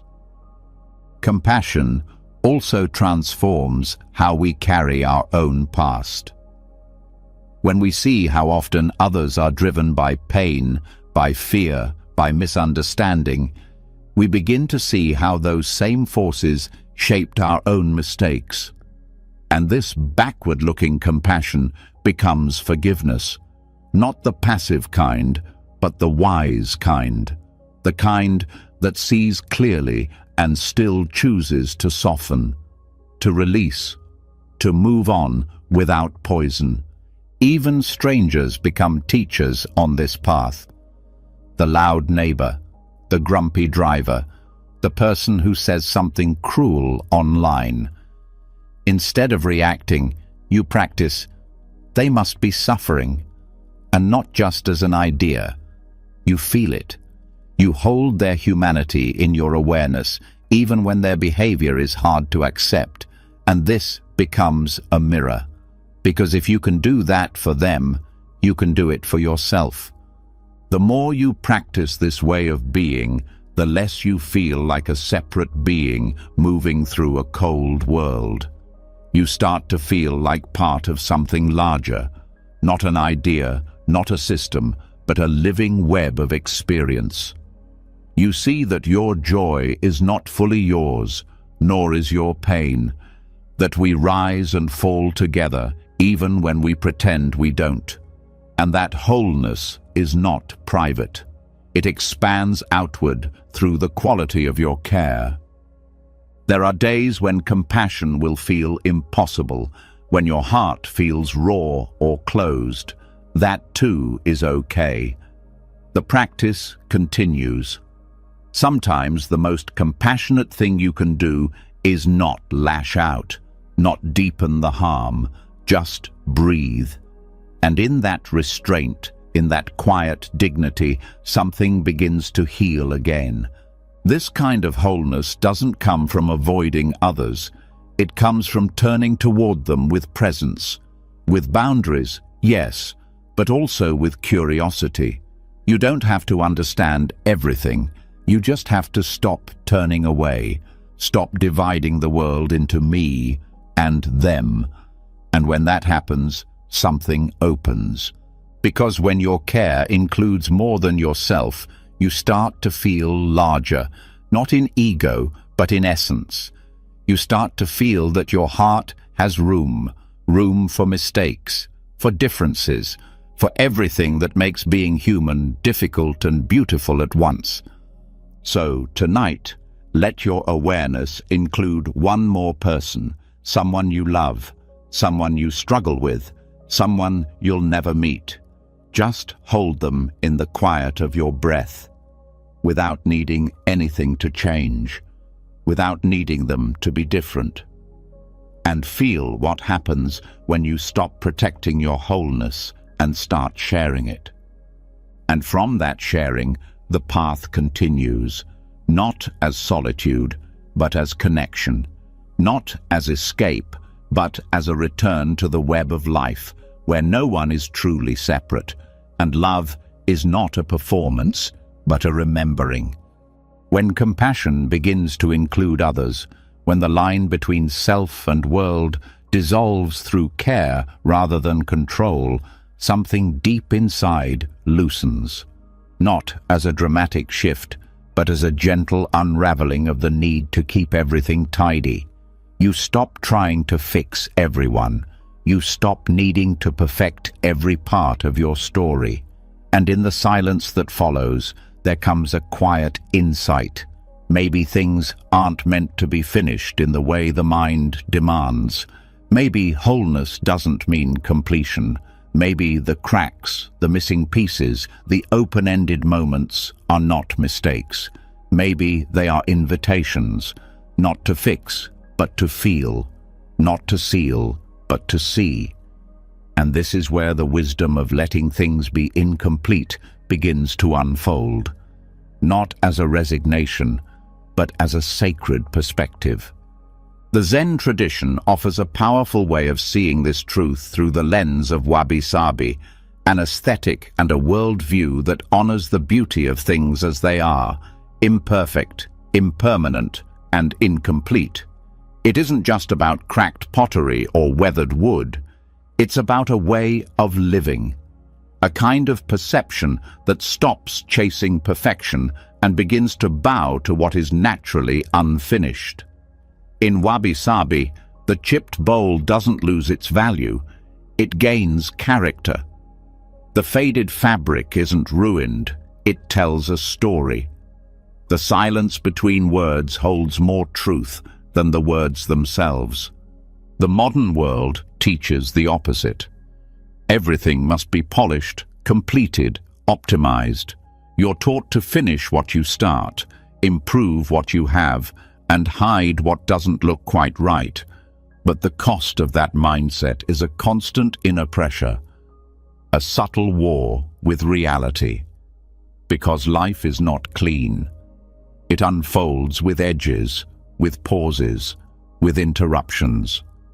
And the more you expect it to be complete and symmetrical, the more distant it feels. Letting things be incomplete doesn't mean abandoning responsibility. It means shifting your relationship to control. It means recognizing that some questions don't need answers right away, that some emotions don't resolve on schedule, that healing can remain in progress and still be valid. You stop rushing yourself through grief, through change, through uncertainty. You allow things to be in motion, and that allowing is what makes space for real peace. Wabi-sabi is not passive, it's deeply attentive. It notices the quiet marks of time. It honors the patina of wear. It welcomes the asymmetry of things that were never supposed to be even. In your own life, this looks like honoring your journey not just in highlights, but in pauses. It means accepting the unfinished parts of yourself with the same care you give to the parts that feel whole. The mind often wants closure. It wants the full circle, the complete narrative. But much of life resists that structure. Relationships evolve without clear endings. Goals shift halfway through. Questions remain open for years. And instead of treating this as failure, the wabi-sabi perspective treats it as natural, as beautiful, as real. It says, here is a life still unfolding, and that's exactly what makes it alive. There's tenderness in incompleteness, the kind that draws you closer, not because something is broken, but because it's honest. A handmade cup, slightly uneven, feels warmer to hold. A melody that ends unexpectedly lingers in the heart longer. A conversation that doesn't resolve leaves room for deeper listening. You start to see that incompleteness doesn't steal meaning, it makes it. This view also softens how you see your past. Not every chapter will have closure. Not every wound will offer a neat lesson. Some memories will remain open. Some regrets will echo faintly for years. But when you stop demanding resolution, you make room for integration. You let those moments be part of the story, not as shameful gaps, but as necessary openings. Even in spiritual practice, the desire to arrive can become a trap. You sit hoping for clarity. You meditate, expecting peace. And when it doesn't come in the way you imagined, the mind labels the session incomplete. But wabi-sabi reminds you that presence itself is enough. That showing up, that listening, that breathing with what is, even if it feels unfinished, is sacred. This way of seeing changes how you relate to others too. You stop waiting for them to become someone else. You stop holding them to a timeline they never agreed to. You begin to appreciate the beauty in who they are now, even with their contradictions, even with their gaps. You learn to love people the way you love old books, with worn edges, half-told stories, and fingerprints of real life on every page. Wabi-sabi also transforms your creativity. You stop over-editing. You stop polishing the soul out of things. You start trusting the imperfect line, the rough edge, the accidental brilliance. You realize that creativity is not about producing flawless outcomes. It's about revealing something true. And truth rarely arrives in perfect form. When applied to your daily routines, this awareness brings a kind of softness to your planning. Not everything will get done. Not every day will feel complete. Some tasks will linger. Some conversations will need to be revisited. And instead of treating this as failure, you begin to see it as rhythm, like waves, like seasons. Not everything has to close. Some things are meant to remain open. This perspective also offers healing for the inner critic, the part of you that measures, compares, pushes. When you recognize that incompleteness is part of the fabric of reality, not a flaw, but a feature, that critic loses its grip. You stop believing that your worth depends on perfection. You begin to live from a different center, one that trusts process over outcome. Even death is seen differently through this lens. not as the end of a perfect story, but as the natural close of a chapter that was never meant to be complete. The things left unsaid, the projects unfinished, the love that lingers. All of it becomes part of the mystery, not the mistake.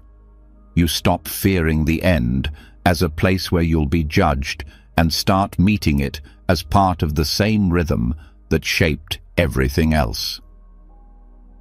In practice, you can begin by noticing how much tension you carry trying to finish things. The frustration when a conversation doesn't conclude. The guilt when a project remains paused. The discomfort when your emotions don't match what you expected.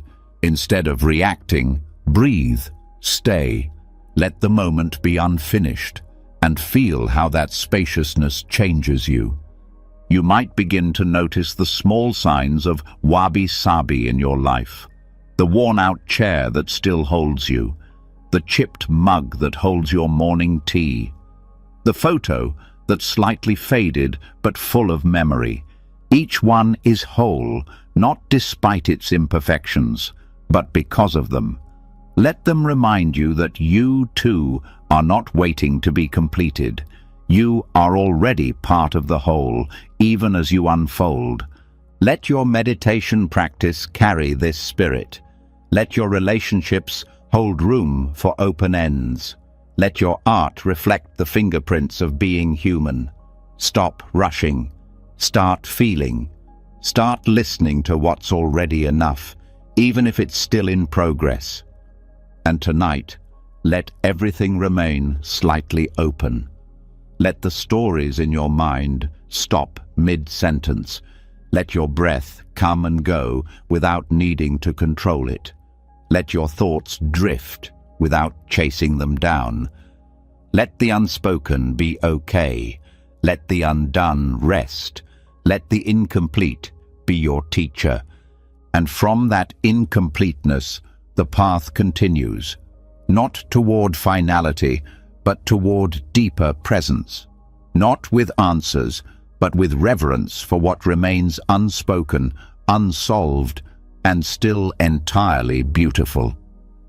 After learning to live with the unfinished, after letting go of the pressure to wrap every story and complete every sentence, a new kind of peace starts to settle in. Not the peace of control, but the peace of allowing. The kind that doesn't depend on everything being fixed, solved, or resolved. And from this gentle acceptance, one begins to hear something underneath it all. A rhythm that never asked for perfection. A movement that has always been here. The breath. Not as an idea, not as a technique, but as a living thread that runs through every experience, holding the present moment together without effort, without needing attention, and yet offering everything when noticed. This is where the practice returns to its root. Not in concepts, not in theories, but in breath itself, the one thing that is always now. Buddhism has always pointed to the breath as the doorway back to what's real, not because breath is special, but because it's honest. It doesn't lie, it doesn't pretend. It rises, it falls, it comes, it goes. It doesn't care if you're enlightened or confused.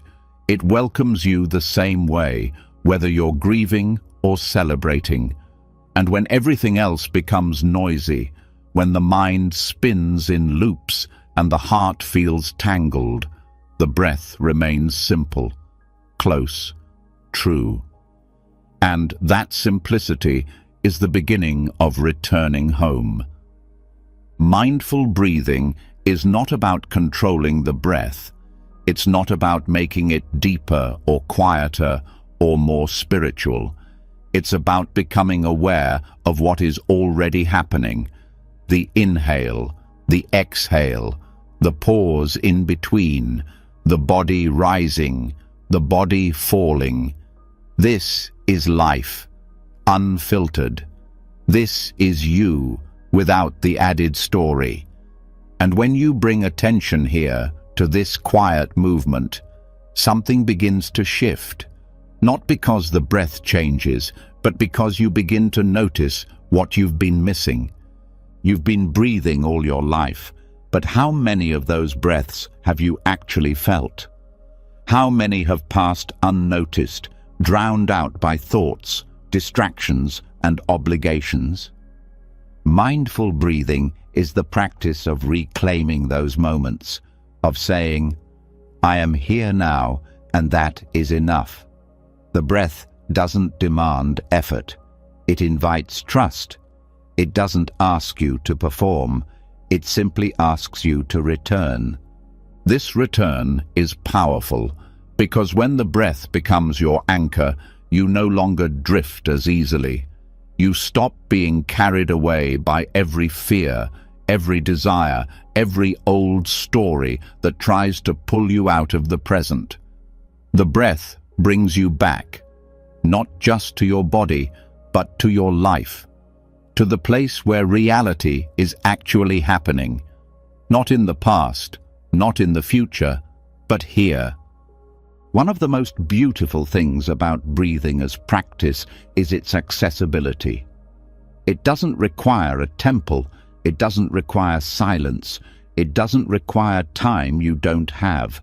You can come home to your breath anywhere, in the middle of a meeting, in line at the store, while washing dishes. It travels with you, it never leaves, and each time you notice it, even for a moment, you step out of the trance. You return to the moment that is always enough. Over time, this returning becomes a rhythm. You begin to live more from the breath than from reactivity. You notice when you've left yourself, when you're caught in anger, in judgment, in panic, and instead of being swept away, you pause.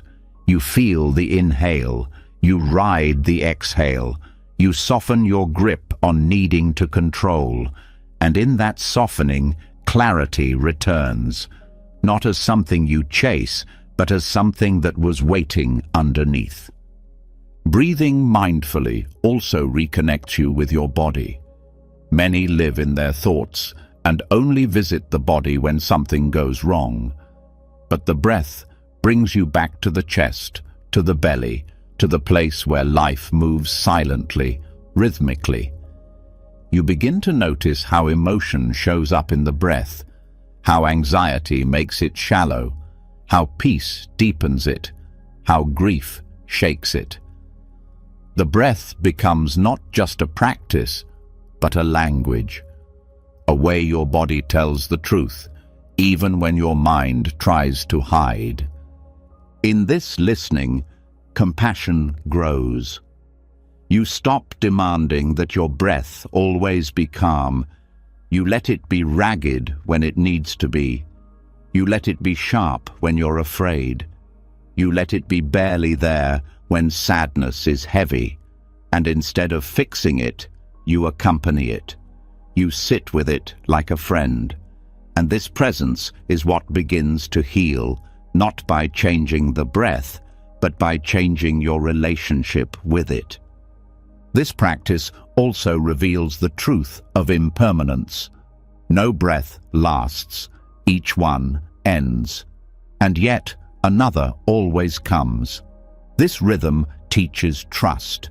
It teaches letting go. You don't cling to the inhale. You don't resist the exhale. You allow, and this allowing begins to seep into the rest of your life. You let go of conversations when they're over. You let go of identities when they no longer serve. You let go of control when it's time to surrender. The breath teaches all of this, not in words, but in feeling. And the more you trust the breath, the less you need to rush. You stop pushing for answers. You stop grabbing for control.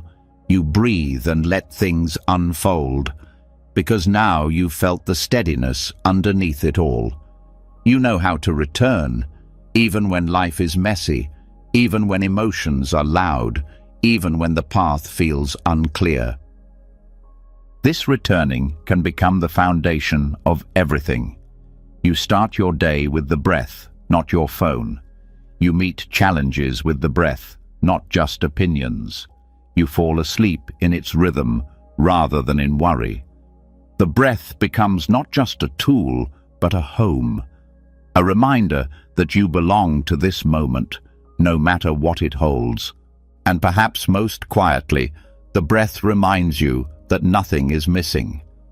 The mind loves to tell stories of lack, of what's wrong, of what's needed before you can rest. But the breath says otherwise. It says, this is enough. It says, you're alive. It says, stay here. And when you listen, even for a few seconds, you feel it. The completeness, the fullness, the presence that doesn't need anything added to be sacred. Breathing with awareness is not flashy. It won't impress anyone, but it will change you. Slowly, deeply, softly. It will make you more grounded, more kind, more present. It will show you that the moment you're in, this exact inhale, this exact exhale, is already whole, already home. So tonight, let everything else fade. Let every plan, every memory, every to-do fall to the background. And bring your attention to this breath, not as a method, not as a goal, but as a reunion, with now, with life, with the part of you that never left. And from that reunion, the path continues, not as a chase, but as a return, not toward some perfect future, but toward the pulse of life that is already beating in your chest, guiding you back again and again to where nothing is missing. After more than 3 hours of exploring the deepest corners of the human spirit, what's left is not a finish line. It's a beginning, a quiet, steady return to something that was never missing, only forgotten. Through each teaching, from self-compassion to silence, from breath to incompleteness, you've seen that wholeness is not something you earn, chase, or fabricate. It's what remains when you stop running, when you stop editing yourself to fit into perfection, when you stop dividing your heart into should be and shouldn't be. The Dharma has never asked you to become more. It has only ever invited you to come home. Each topic, each breath, each pause was not a lesson in fixing yourself, but in remembering yourself.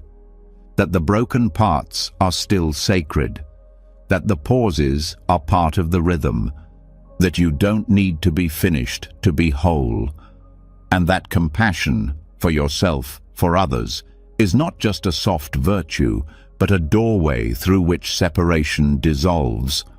Wholeness is not loud. It doesn't arrive with applause. It arrives quietly, like an exhale, in the softness of ordinary things, in the decision to stay, in the moment you listen to your own breath and say, "This is enough." If something in these hours touched you, if a line, a silence, a moment gave you something you didn't expect, let us know in the comments. Share what stayed with you. It's in these reflections that others find their way too. And if you want more teachings like this, gentle, honest, rooted in practice, don't forget to subscribe and hit the bell. That way, you'll never miss a moment of clarity, even when life feels chaotic. You are already whole, not because you finished this, but because somewhere along the way, you stopped trying to be anything else. Let that be the feeling you fall asleep to tonight. Let that be the truth you wake up with tomorrow.